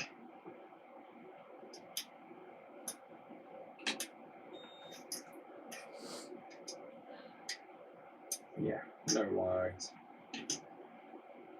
no V-Sync, no H-Sync, no auto reset. Yes, that was almost definitely just a dead ASIC. That looks at that one. So again, we'll maybe swap that ASIC in a minute. We might move on to fixing game gear. I think I've just got to go grab a parcel as well. In a sec, so I might just have to pop out for a few minutes in a minute. Let's close down Picoscope software, we don't need that for now. What was I doing? Oh yeah, I was just going to check bridging that TMSS if it changes anything, which it hasn't, so likely, well, definitely I'd say dead ASIC. So that one's going to get, oh no. Yeah, it's been a while since I've installed my own ASIC. It's been like a few weeks. I was about to say, is that one upside down or sideways? Because I'm right there. So that one's a one we need a new ASIC for. And then we've got this one that says no game load. So we must have a working reset button and a working power light, I'm guessing. Yep, so there you go. So this is what should happen to the light when you press the button here.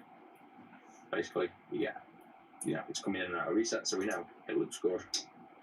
Let's also connect the clean screen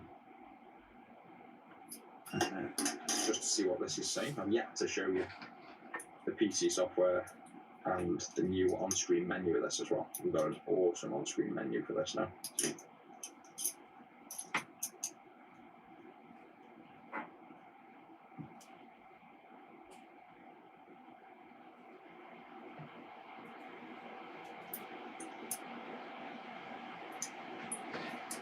So I presume this is going to tell us, if it's saying no game load, I presume this loads up with a game gear.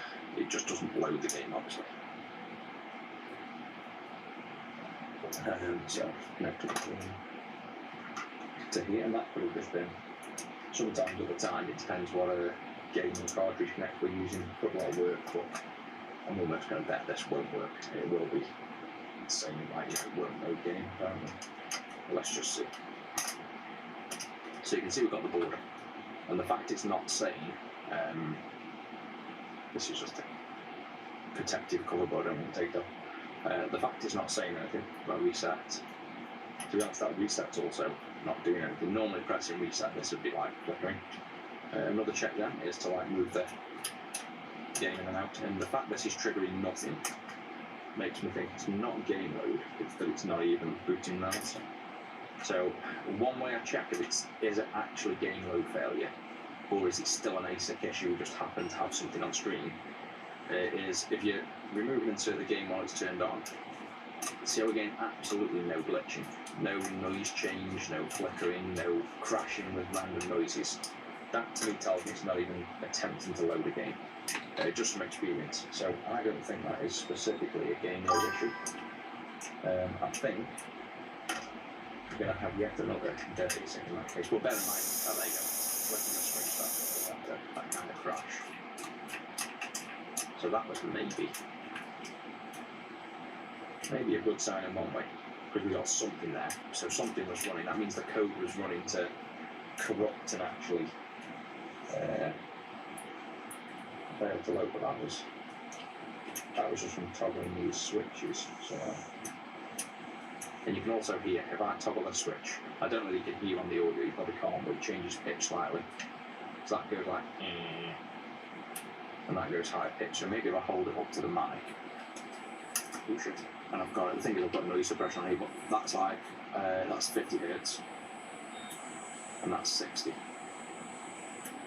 50, 60, so I presume that'll pick up on the sound, but the fact it's also doing that, it's making me think the ASIC is running. Now the problem is it might not be running fully anyway, it might be, running enough to partially work, but the ASIC's still bad. But there is signs of life there, because there's a few things. We've had the audio crash noise, we've got H-Sync and V-Sync in the widescreen, and it's changing to 50, 60 hertz. So the ASIC's generally running, it's not completely dead. So that's as far as we've really diagnosed that. And there you go. So changing the TMSS will now give us a different screen. And then see how we're now taking the game in and out. Resetting, getting different behaviour. So this does seem like it's running, but it is definitely failing to. I think that is failing. How confusing was that for people?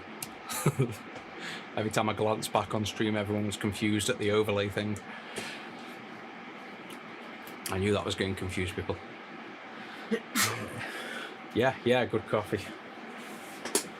It was a pre-scheduled one, so I couldn't arrange it around the stream, and I was late on stream as well, so right, where were we?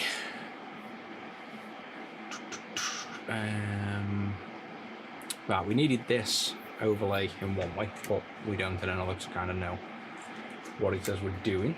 We have the red, green and blue inputs here. The outputs now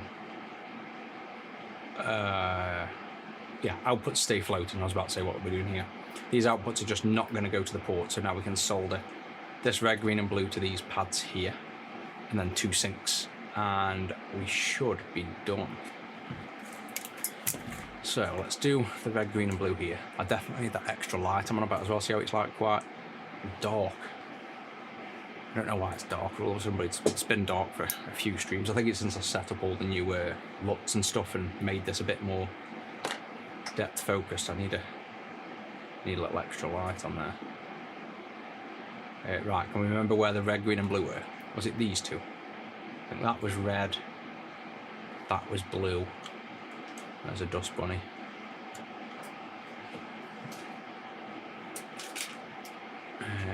And then, red, green, wasn't it? Yeah, because it's in order, whichever way I said it, but it would be red, green, and then blue was it this trace? I think it's this thing here, isn't it? Pretty sure that was the trace. So let's get some red.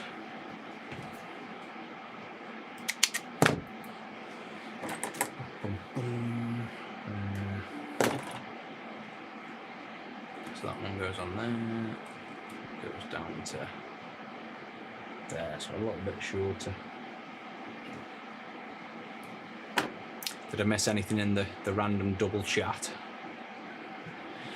Red, middle, green to the right of it. Yeah, I think that was it. Sounds like the same as what I remember.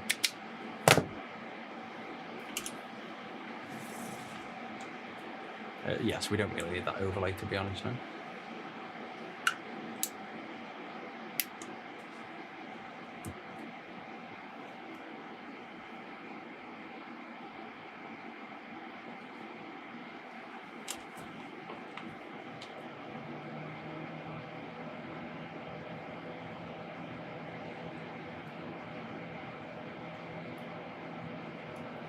It sits in the hole.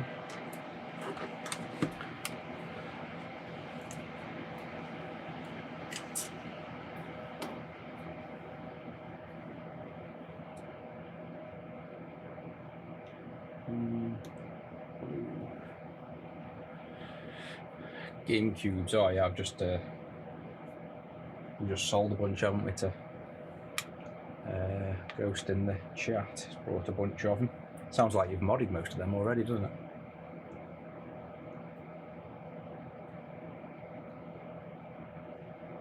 There's the red. Now the blue is going to be there. We'll still tack onto that. See, the GameCube, I was more Dreamcast. Like, I don't even remember playing the GameCube at all. Like, I must have, but there's no real memories on the GameCube one. It was definitely all the Dreamcast, Choo Choo Rocket and Quake Arena, Bomberman, like 4-player Bomberman, all stuff like that. Sonic Adventure.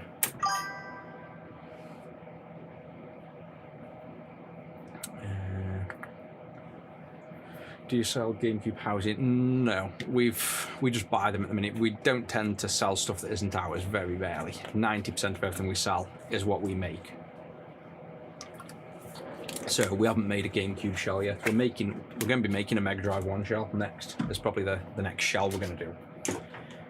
But there's that many as soon as I started looking at it, there's that many revisions of Mega Drive shell. It's going to take quite a bit of time to get that right and produce it. GameCube shells are already available on AliExpress, which is it the GameCubes that shit or is it no, it's the Dreamcast ones are shit.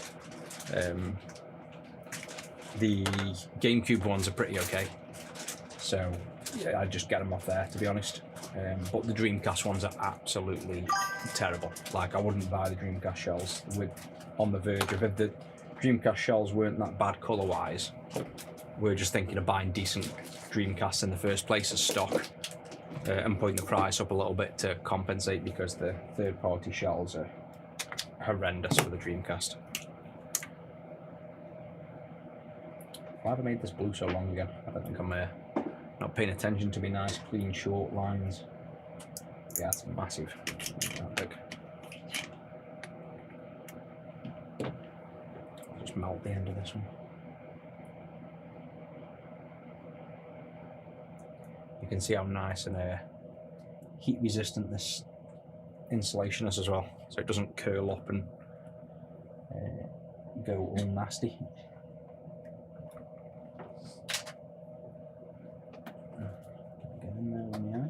Probably should put this one on first.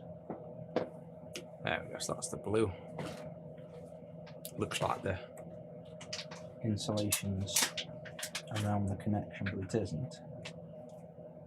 It just looks it, that's like solid on.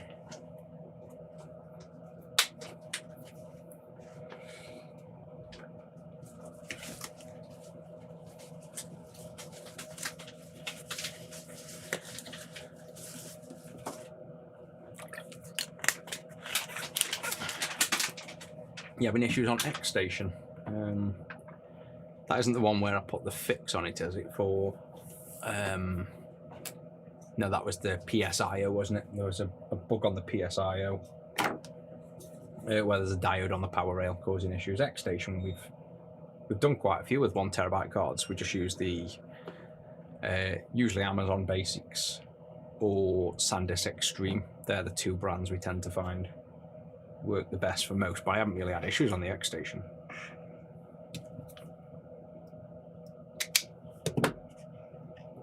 So green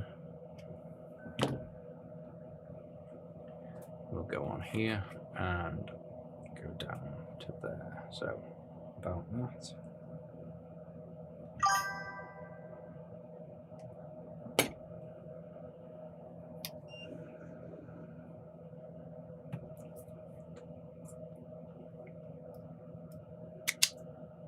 Oh yeah, the other problem you'll have with SD cards, that's why I try to avoid SanDisk as well. We used to sell them at the start when we used to, like when we set this company up, we used to sell random shit at the start as well. Like anything, we were selling like makeup and brushes, and nothing to do with retro at the start. It was just like a retail business for like probably just a few months. and one of the things we were selling was SD cards, apparently SanDisk, but just from generic factories, and they were just basically silk screen printed straight over. And you'll find that with so many of the cards, it's so difficult to get genuine SanDisk. That's why I avoid that, and it was kind of why we avoided like Amtex Flux as well, because same thing, the most popular are the ones that get cloned the most, so trying to get genuine Amtex Flux was ridiculously hard. And I think it's the same for SanDisk SD cards.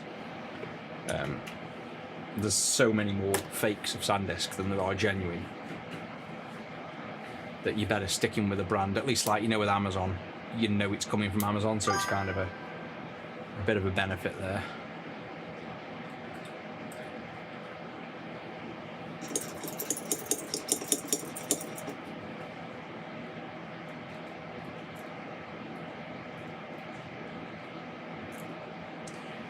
I wish that I made notes as well, because I know we're going to have to change the resistor values on here.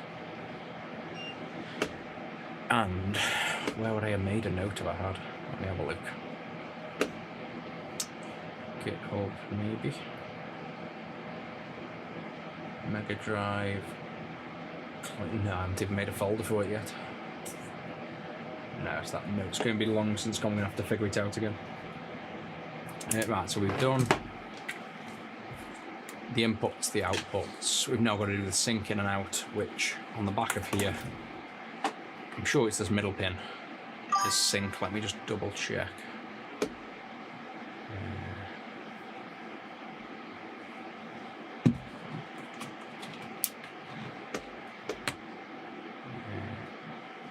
Oh, wicked, I've just been, it's what you want to see as well.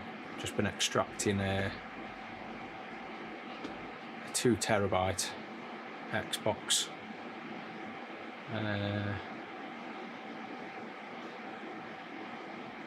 file for the last 22 hours, and now it's failed.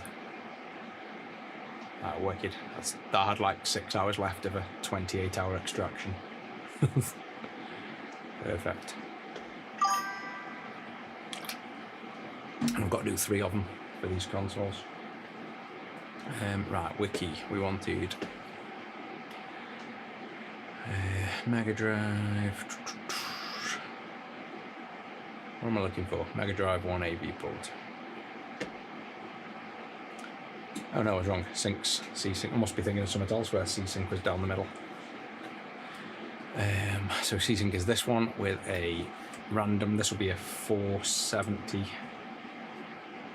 cap to ground for noise filtering, but then nothing's on this side. So flip it over. It's going to be, I'm guessing, this trace here. It goes down past the FB through here. So let's just check that.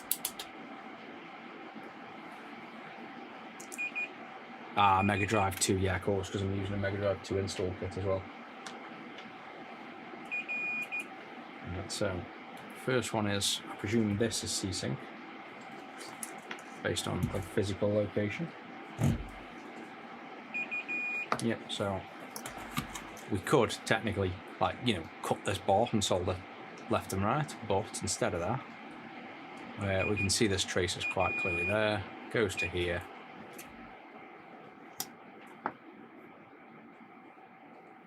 Goes through, so there's a via here, so we could tackle this via, cut the trace here and solder a wire to the trace above, or we could go thicker if we really wanted and go to here. It really doesn't matter, or we could even solder a wire onto there, cut the trace here and solder to there. Just like, doesn't matter as long as we do one of them. Find a grinder first. Probably just blow out the trace here.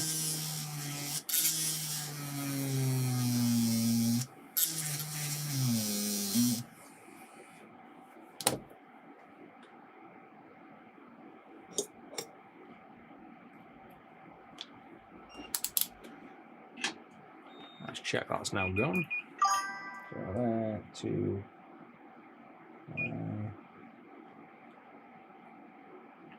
Around to that. Yep, so that's gone.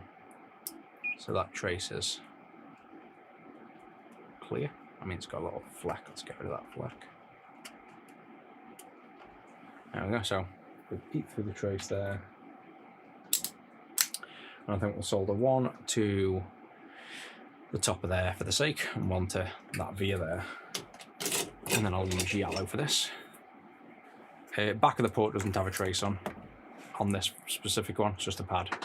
Doesn't go anywhere. So that will be the trace there down to here. The via will go down to there.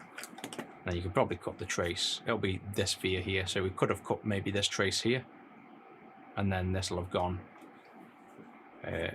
up into C-Sync somewhere. The leg comes down to the board, as in like this. Yeah, I could cut this thing. Yeah, you could just literally cut that in half and solder to them two sides if you wanted. Right, so yellow wire.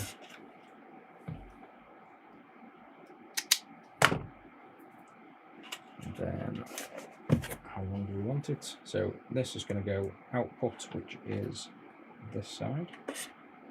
So that will go in there, onto there, about this long.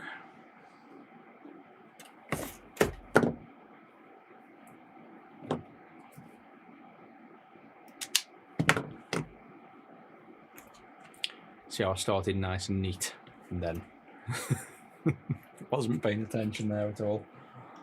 Could have made them perfectly. I mean, we could clean them up and cut them to size if we really wanted to as well. So output.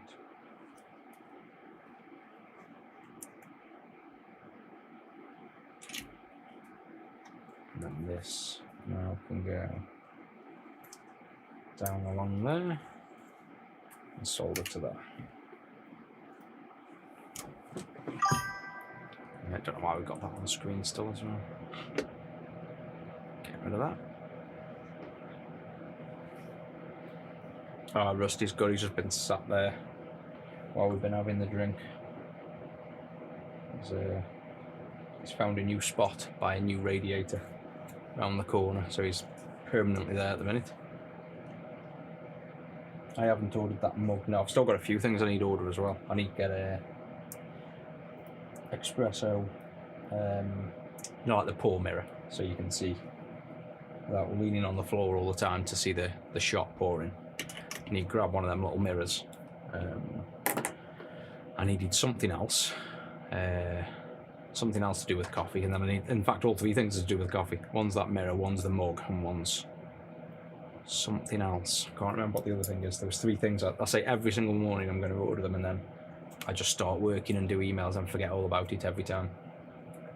These are kind of driving me nuts now. I've seen these being messy. I might have to lengthen these now. Once I've pointed that out, they're quite annoying now.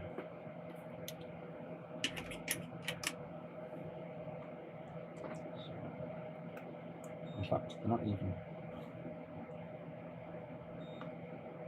They're not that bad on the size, to be honest. More position. I just need bending into shape more than anything. No, that one's fine. Yeah. See, my biggest thing with this setup at the minute is this camera. This is such a bad lens. Like, well, it's not a bad lens. It's I probably shouldn't take the lens off while it's running, but it's a Canon IS. Let's see how much this thing cost, because I know it's still not a cheap lens, but it's pretty shit. Canon 24-105 IS USM. What do they go for? Oh no, it is cheap. Oh, is it? $1.5 grand. Oh no, this is cheap as shit, that's right. I don't think it's even cinema glass or hourglass. Used. Am I that used to expensive lenses now? I think that's not right. Is that actual hourglass then? Because I thought Canon hourglass was quite expensive. Or is 300 quid used class as expensive for hourglass? I can't even remember these days. See, it's not the ISM new. See, they're all used with it being an old lens, I guess. So it was probably 600 quid, maybe new. That's probably why this is shit. Whereas like the, what have I got up here, the 70-200, the top down one is a Canon 70-200 Cine lens. This is the one doing the overhead, and this is used $4.5 grand. So that's this one, obviously, hence the, you know, the fact you can tweak it and zoom in and get a nice short picture. Same exact camera body, so the difference between that and that, it's just like, I know it's still sharp, but I want to change this lens. The thing is, I've got tons of lenses, but none of them really have the right, they're either too heavy for the arm this one's resting on, I'm gonna have to change the way it's resting, or the zoom level's not right. So I kind of don't want to buy another lens because I've got loads of them, but none of them quite suit that side angle thing, so I don't know what we do about that. I think we need to change it though. It's definitely not the best. Like for all the other setups, it is not the best. Let me redo this green one.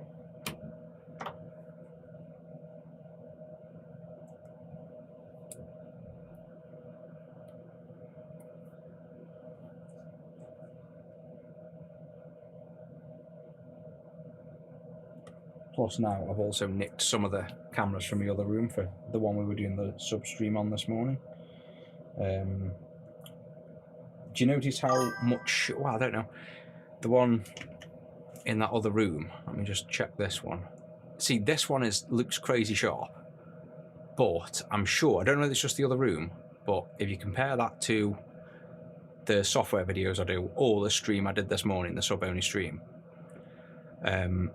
I think it's even sharper. Well, it will be. It's even sharper in the other room because that is the Sigma Cine lens, whereas this thing, surprisingly, this one's good because it's still a Sigma lens, but it's not the Cinema one. It's the Art. I think it's like the Sigma Art. And somebody told me years ago, the Sigma Art glass is actually the identical glass that's in the Sigma Cine lenses. It's just that it's obviously, you haven't got the cinema. The main thing with cinema lenses is you can turn the wheel loads, if you don't know, basically, to pull focus slowly. So this wheel thing I'm pulling here, I've got infinite control by pulling my hand. Whereas if I went to this side camera and I pull the focus on this, it's like, it's hard to explain, but basically if you were trying to pull focus in a film and people were moving, you could not use non-cinema lenses to pull focus because it's too sharp of it. You turn it a slight bit and it's a massive focus range. So you don't need cinema lenses for what I'm doing. No one's pulling focus, it's fixed focus. But the quality of the glass is that much higher that once I saw cinema glass, that's all I buy now. Every time I get anything, I always buy cinema glass. But yeah, long story short, the Sigma Art is the exact same cinema glass, but at literally 10% the price. So this camera is not a cinema lens, but it's got cinema quality. Like that is cinema grade quality glass, and you can tell it is. But there is an ever so slight difference in the one in the other room. It is a little bit sharper than that, but not worth. I think that lens is probably 400 quid. The other one's like 7 grand. So it definitely isn't worth the difference in price. Right, I think we're done on the install. No, we aren't. We've got a big wire missing there, haven't we? We didn't solder the other sink. I put everything away for that. I got busy tidying up them wires and then forgot we hadn't put the other sink on. So this will be sink input now, which goes there, and he's going to go around to some pad down here, won't he? There we go. He's going to go like around there and to there, something like that. And then we should be good.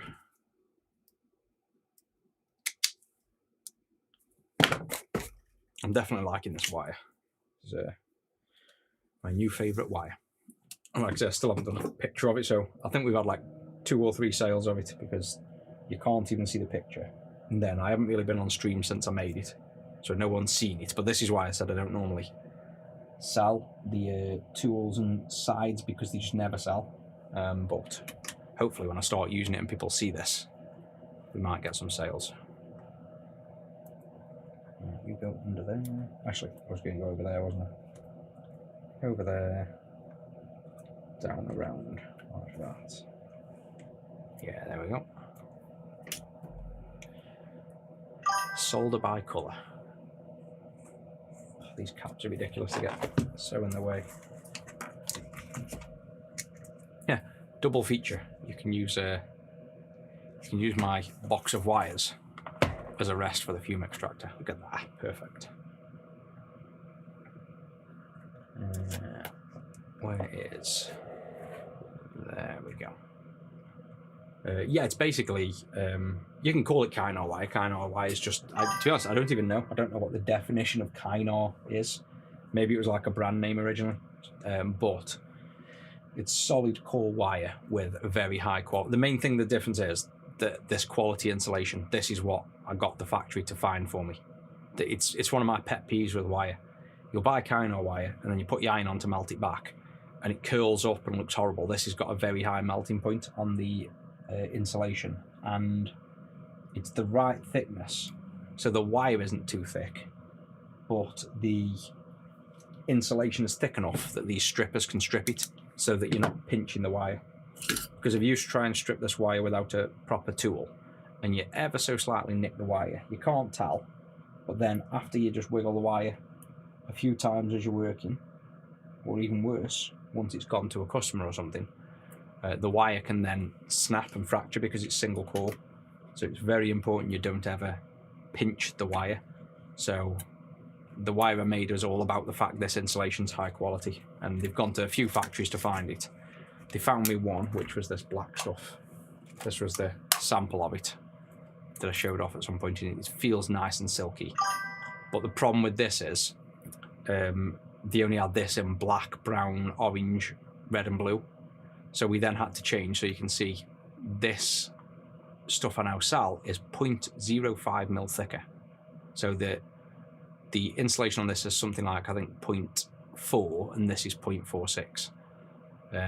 But that's actually not a problem, you can't tell. And then it allowed me to get it in all these colours basically. So that was the prime reason for doing it, was I wanted a bunch of colours, especially doing RGB mods, that I can do red, green, blue, sync, power, ground, and then I've still got, after that, obviously we've then got ones we haven't used, which is like the brown, the purpley, lilac-y colour, the grey and the white. So it's just enough that you've got colour variation. I don't even think you need that lid on, to be honest. You should probably just leave that lid off because, I don't know, advertises them better as well. And there's just no need for the lid, but it comes with this box, but it doesn't come with the holes in. And expect to spend like 20 minutes doing this. So I just poked a hole in with a baby drill. But then unwrapping all these and then rolling them through, then pushing them through, then putting them back in, then they all unravel. So to get it into this stage with all of them coming through takes a good 15-20 minutes, but once they're in the box, you can then just pull them through, and you can even roll them back. Like if you want to put that back in, just like roll it back in once you're done with the lid off. Like that. And they all, so far, none of them have like got caught or hooked or had to be redone. It's just like nice, sits on your desk and you've got a bunch of wires. And then depends how fancy you want to go with, you know, the box. I was going to have a box made specifically for it, but we had to have this cardboard box made for it. How we've done there to fit them in snug, otherwise they'd roll around. But having a cardboard box made is no issue compared to having to make like a more custom box that would cost way more. Right, so are we at the point of testing now? I know we've got to change the resistors, but ignoring that, let's see now if we get some RGB. It should be still good, just I think it's just dark, isn't it, on the Mega Drive 1, because the Mega Drive 2 has higher voltage output to begin with. So that's that. This now goes in here. Golden axe. We might still get noise because I'm just using a shitty little USB. It's a good start. I suppose we could go full screen on that. Yeah, so it's dark, so we need to obviously change them resistors. We've got to fix the vertical lines as well. That's nothing to do with the RGB. That's the revisions of these mega drives. So let's just brighten that up now. I will. Let me just bring that volume down on the HDMI. What do we need? We need a white screen, realistically, so we need a test card and a controller.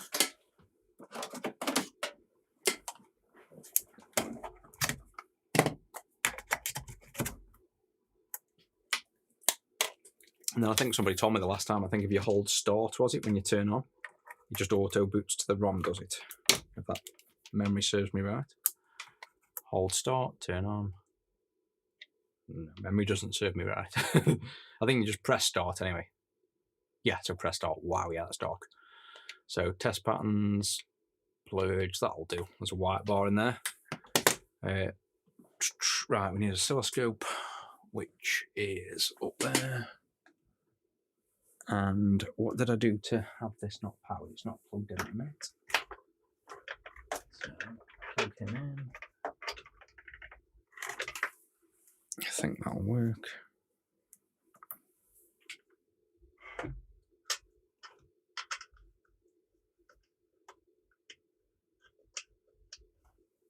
And then I need to just remember the value. I can't remember it at all. Ground is ground. Picoscope, have I got that installed? Yeah, I've got Picoscope installed. Let's go to there, HDMI over. Well, you don't need HDMI now, you'll need the PC.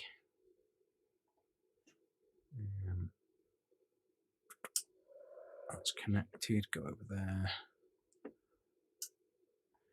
Bum, bum, bum. 1 to 10, I think that's already right. Let's just go to a red channel. I'm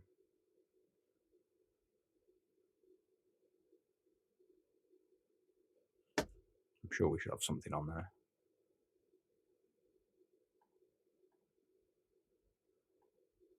Why aren't we seeing something?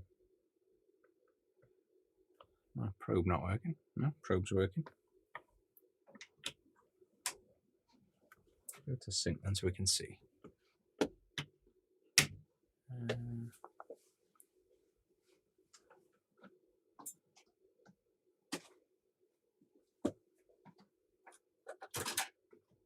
Wow, mouse does not want to work.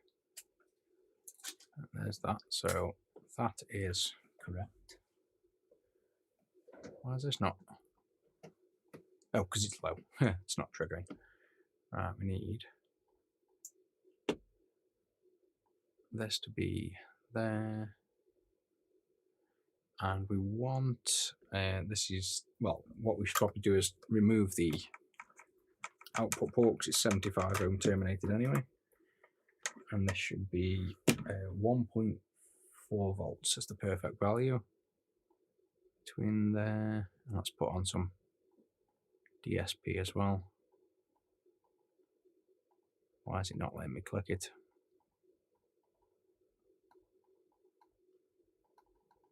The joys of having a Mac. That won't let me click it. I have to scroll with my mouse because I'm going to pop up. Right, that wants to be, I'll move that out of the way. That wants to be 1.4. Measurement. Amplitude. So that's 1 volt. So I don't know if I can be bothered doing any math. I don't know, just solder a random resistor on. Let me see where we're at with the current one. File, open, let's have a look at the Mega Drive.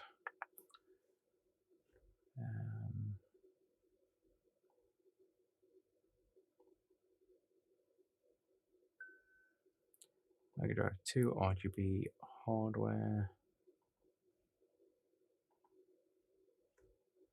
Schematic, right, so the current, whoa, That's a fast zoom.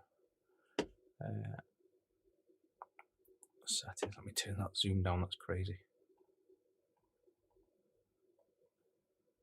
There we go. We've got a 13K on that red, green, and blue.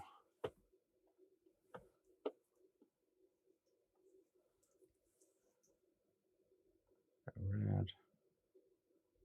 Actually, I can move this over. Just make sure I'm not giving away any secrets. Not really. What I can do, I'll do a 3D view. Move him over there. Ignore the fact it doesn't look quite right.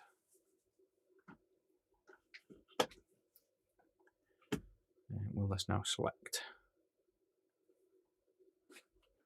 No, wicked. So it'll select in me 2D, but won't select on there. So it's that one.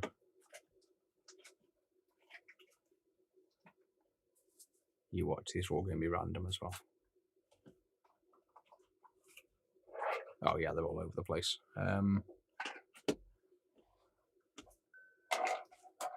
Third one down. How am I going to make notes? I'm going to have to do it one at a time. Right, so power that off a minute. The only reason we need to do this is this isn't the mod for it. This is the Mega Drive 2 CleanRGB. I just haven't made it for the Mega Drive one yet. So this is it's quicker doing this than using the CleanRGB Universal because it's 99% configured right, but we still need to swap some of these resistors. So I'm going to do one first because we'll do the one then fix the others. So we need to do, and like I said, the irony is I did all this the last time I installed it and I can't find the notes. We need to remove the third one down here. That's the 13K to this red channel. R3.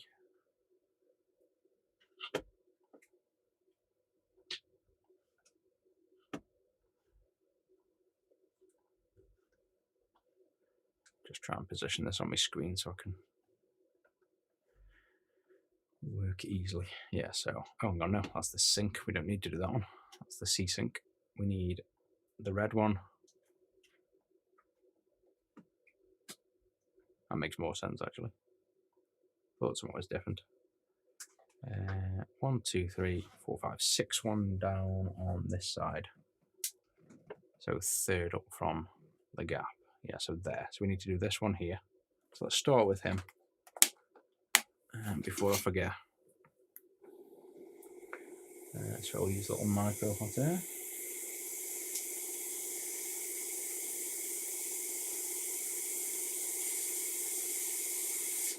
So that's 13K. We know we need to go less. Is it less we need to go?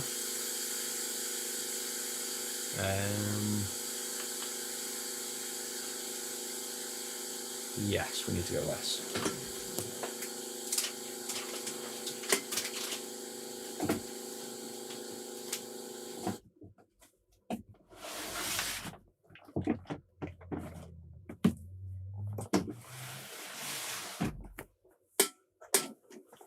So I'm just going to eyeball it. We've got, or do I just do the math? I don't know if I can be bothered. Figure it out accurately, or nah, I did it. Nah, it's quite a messy, complicated setup. Let's just go for. Nothing's ringing a bell. I'm going to go for 8.2.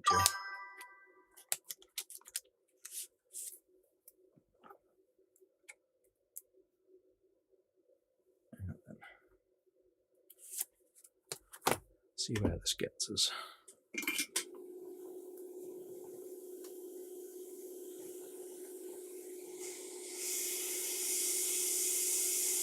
Yep. Oh, there's a good start. That's why I got 2 out.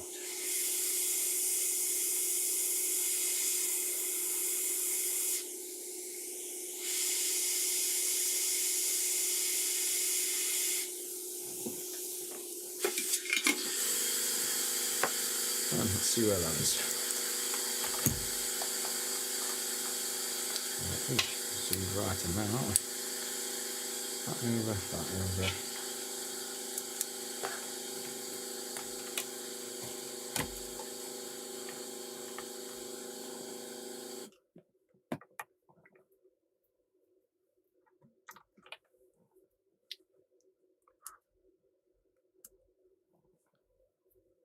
We're not going to see anything on screen, are we? But if I press, oh yeah, we're going to have to get the screen up first to get back into that menu with the white ball. Unless I can, what I need to do is remember the exact button presses. Then we don't have to do this. So we'd go start, wait a few seconds, A. So that's what we need. See how it's now heavily red, because obviously we have more red than the other colours now. We can then go to PC, probe on the red, and now we want 1.4. What do we reckon? Why can't I move that? There we go. Oh, close. 1.3. We need to be. Oh, hang on, no, ignore me. Oh yeah, 1.32. We needed to be there. That's close. So slightly more. So 7.5 is going to be the winner, I reckon. Turn that off, leave everything in place. Let's go to 7.5. I wasn't a bad guess then.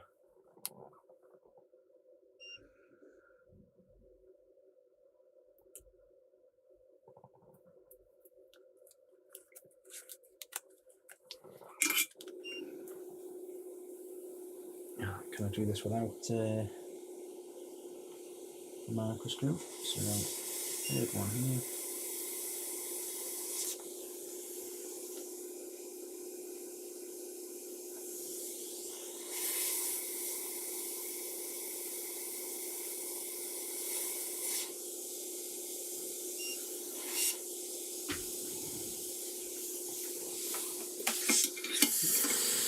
Needs a bit of extra solder as well. I'm getting quite low on the solder on that connection.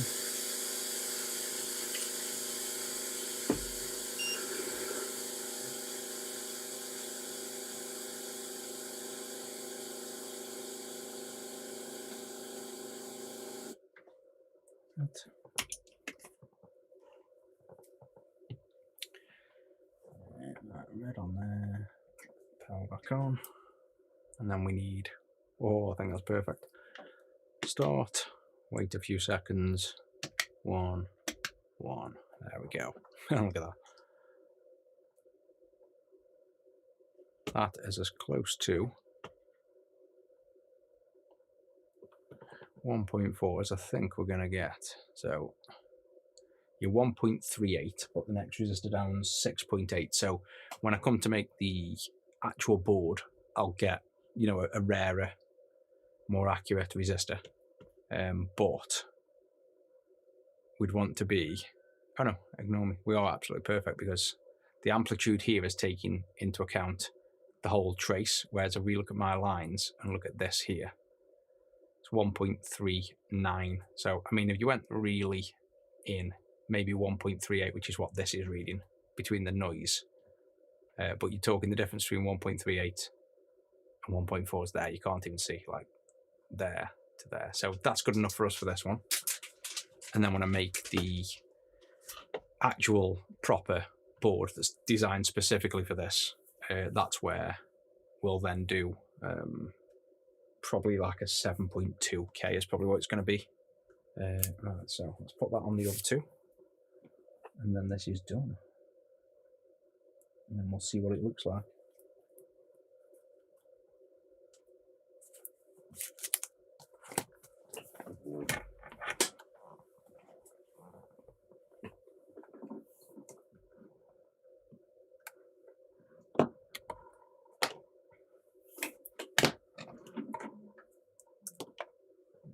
Them two, gotta find out which ones it is now.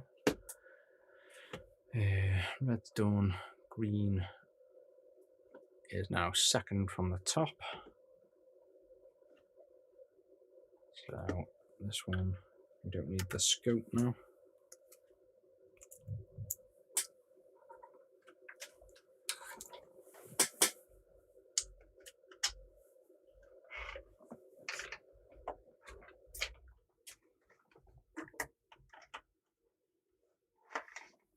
Ah, I knew that was going four off the back.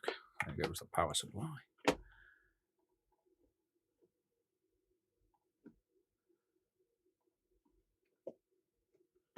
That's that closed.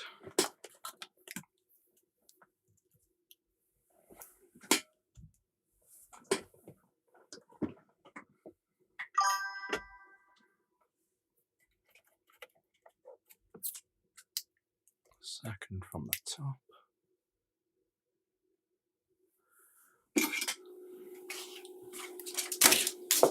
There goes the screen as well.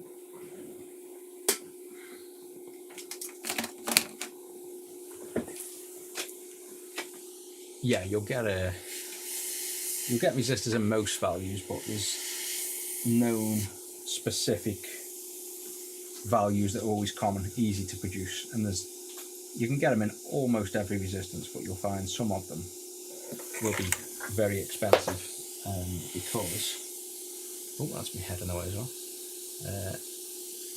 To produce them in certain values is a lot harder than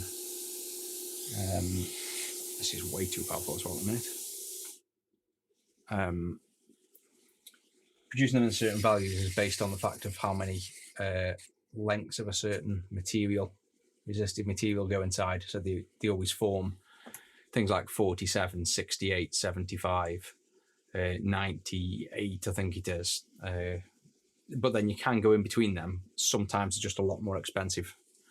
And then worst case, like say, if you need to make another value, you can stack in series or parallel to, get exactly what you need. Blue is, which one's blue?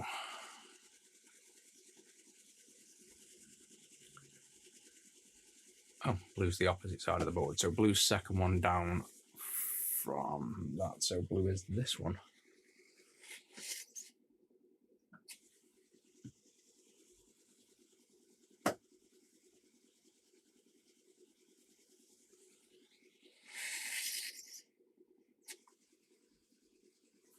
So I'm just going to touch that one off with a little bit of solder on the other side.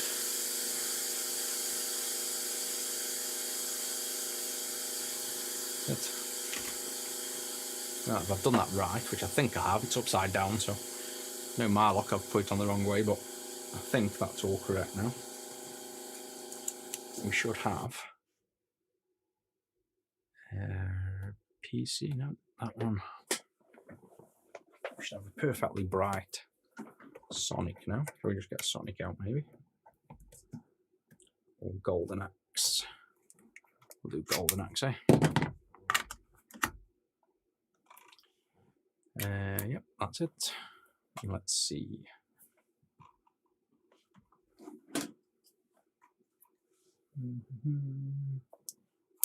Load maybe on off.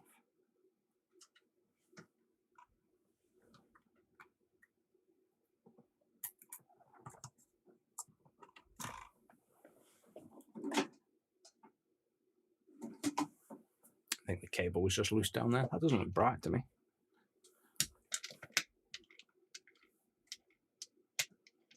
That looks darker.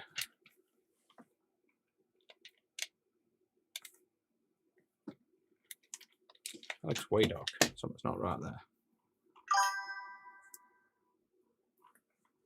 And go back to the test cart. Last one of those resistors in there. Yeah, it's gone dark, hasn't it? And something's not right with this. Either the connector. Yeah, weird. Definitely. What's going on there then? That's weird. Should be 0.7. And it was 1.4. So why is that dark? Yeah, let me check. And yet we proved the red was brighter. Or is it? Let me actually put it in. Let me put it in the actual CRT first. It might be this HDMI capture thing again. Have been setting on. Sometimes it is. Oh yeah, it's just the HDMI capture. It's perfectly fine on that. So I must have some filter going on that HDMI input.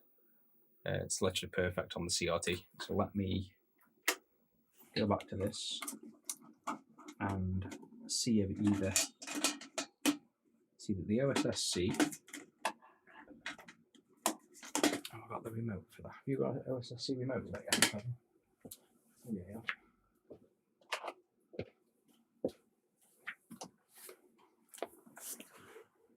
I've either got something set up on here wrong.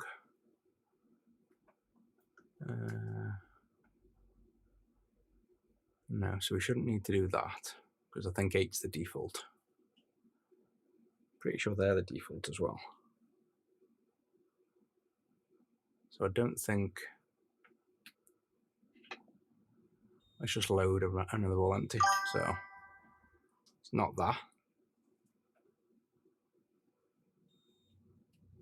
And so yeah, I've just plugged it into the CRT and it's perfectly fine. Like you probably can't quite see it down there. So it's going to be just this HDMI capture. Let me have a look.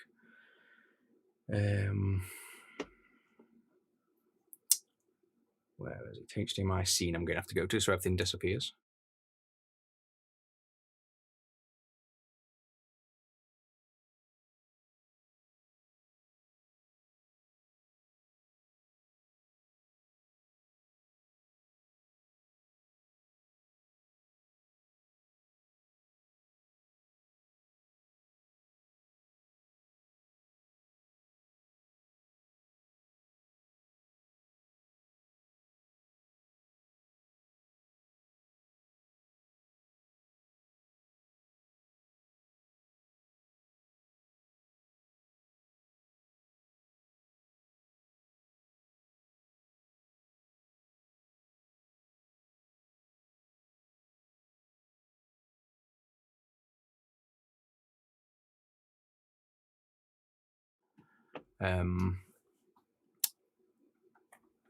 Yeah, so basically what I was saying is there's no option in Mac to configure this HDMI input because it's going through USB. On Windows you can tweak it, you can't on Mac. So I'm going to have to show you because this is actually, we've proved it on the scope, it's right. Let me just show you what it looks like on the actual CRT, and I'll have to fix that capture. Oh yeah, we're on this one, aren't we? Yeah, there's not many things on Mac that fucking work right. Right, so there you go. That's what it looks like on an actual monitor. Perfectly fine. Like literally perfectly fine. So I'm not sure. Not sure why it's messed up on the Mac completely, but that's fine. Let's just put gold next.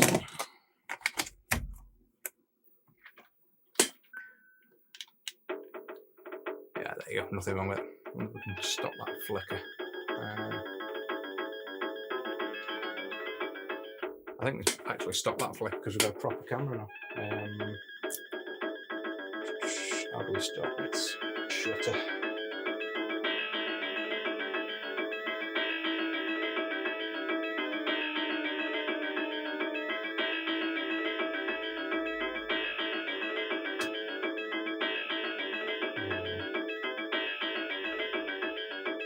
I'll find a shutter speed with the stop setting on.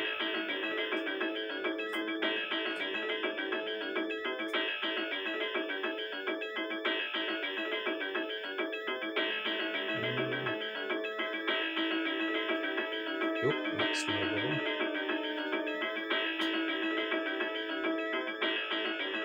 No, I don't think I'm going to find one.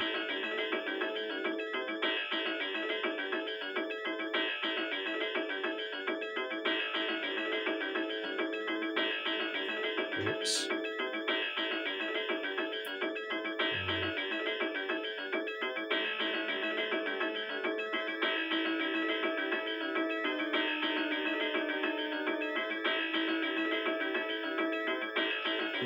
No amount of planes going to get that stop rolling for now. I should be able to get rid of that, but yes, that's perfectly fine anyway on that. I'll have to figure out the capture another time, basically.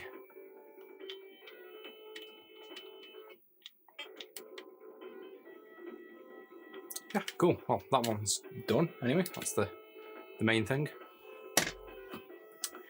Yeah, that's it really. So I'll wrap this one up. Oh, I'm going to. I'll get me thingy out of the way because this is the camera that's normally the side view. I was wondering where the side view was. There we go. I crashed it doing that. So there we go. Luckily we knew from the scope it was right, but I'll double check everything, figure out the capture, try it on a few monitors and stuff, make sure it's all good. Fix that vertical banding as well. I think we've already got something on the wiki for fixing that anyway. But yeah, I'll get this one all wrapped up and ready to go. If you run it with a Mega CD, I don't think there's anything you change on the Mega. No, there won't be on the Mega CD. This should work perfectly fine on Mega CD. I don't think I've ever used the ports on the back of the Mega CD, to be honest, like the audio ports. I've always wondered what the ports on the back were. I can't remember. It was something to do with the audio, I think, on the back, not so much the video on the back of the Mega CD. I forget. I remember I figured it out one time and then I've forgot it since then what it was.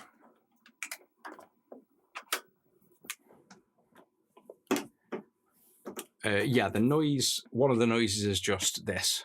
This just plugged into a cheap like power tester thing. So the rolling noise is this, which is not a problem when we use a decent power plug. And then the vertical bars are, if I can open up the wiki, I haven't solved all of the bars on all of the versions yet, but we'll see if we've got this version. Mega Drive jail bars. So this is the issue you've got here. Full screen. These jail bars you've just seen, exactly what we saw. The fix is to just cut the trace on this pin here, this chip, and this pin, basically. So that, I'm pretty sure, I'll zoom out. I'm pretty sure it's this one here, 5313. Yeah, 5313 pin 50. So basically this pin here, by the looks of it on the wiki, it's this exact model. So it looks like it's the one I've done on the wiki for that there. Or we were best counting the pins anyway, but it looks like fat trace, thin trace, fat trace, thin trace. Yeah, so it's definitely a majority of the noise for that will be solved by just blowing through this trace or lifting this pin. You can actually, we get a little tool. We could probably hook into this pin here instead of cutting the trace. Go on there. I'll lift that up so that's now, yeah, nothing under there now. So that will probably remove that. The thing this will do though is disable composite on this one, unless you rerun that trace then to the CXA chip. So we'll plug this back in. Obviously bear in mind it's still going to be dark because something wrong with that USB capture. But I can change it. What I'll do is change the capture. I'll just find a capture card that works decent on Mac, or a way to actually configure it in OBS to show correct on Mac. Yeah, we put that over, and I'll get a decent power plug as well.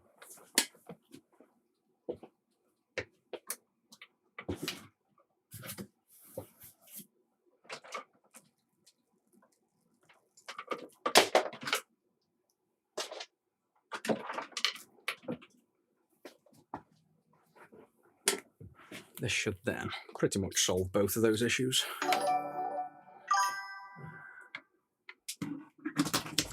So, decent anchor power plug. That plugged in, that goes on. And then other than it being dark now,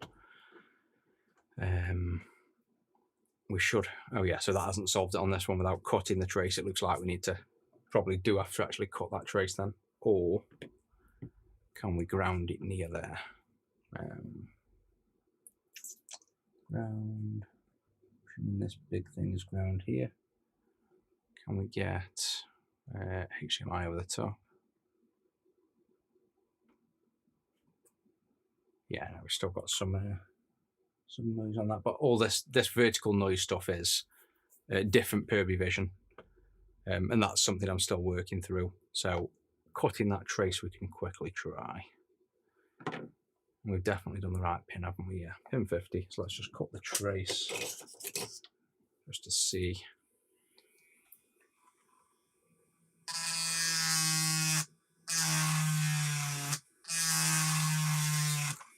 It's still on, you don't need to restart.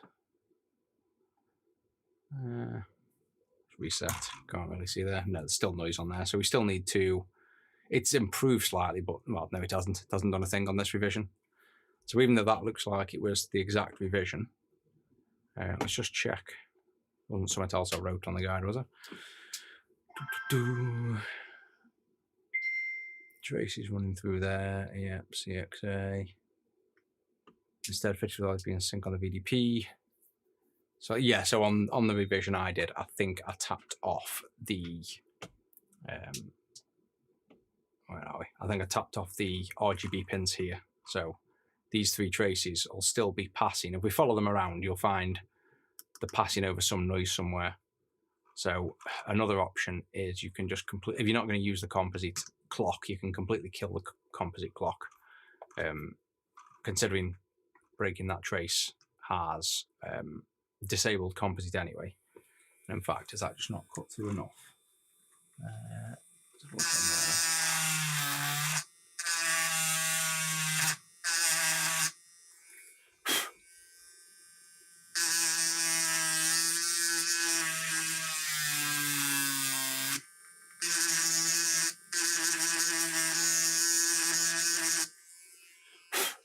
Now, I think I started doing a stream on this, didn't I? Try and figure out where this noise come from, and didn't we actually find out it was part of this 53 meg clock? I just never got back around to figuring it out fully. Yeah, it's not really changing much. So you could lift. These traces will probably have noise as well, but it's something I want to basically do separately and figure out properly than, you know, trying to patch it up, basically. That's the answer on that one. Elgato capture cards work. I've got, in fact, well, mind you, I don't really want to start unplugging USBs while I'm on stream. It'll probably tank the Mac now in my luck. So I'll figure that one out, and then once I've got the solution, I'll put it on the wiki with, like, obviously specific revisions. That's something I need to do. But yeah, that's it for this one, guys. I'll jump off now, and then I'll wrap this one up, and then when I figure out where the remaining RGB noise is on these, like I say, I'll update the wiki and probably just post it in the Discord maybe. But I think I remember doing this one, and it's it needs a bit more work to figure out where it's coming from.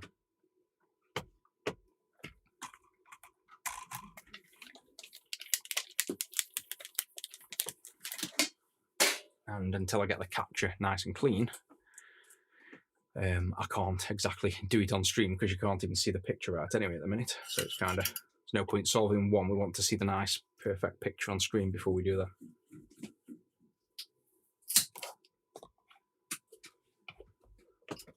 Oh yeah, I forgot the Game Boy one this morning as well. The title didn't match. Oh, but not updated the Twitch thing. The Twitch title, is that what you're on about? I don't think it updates again, this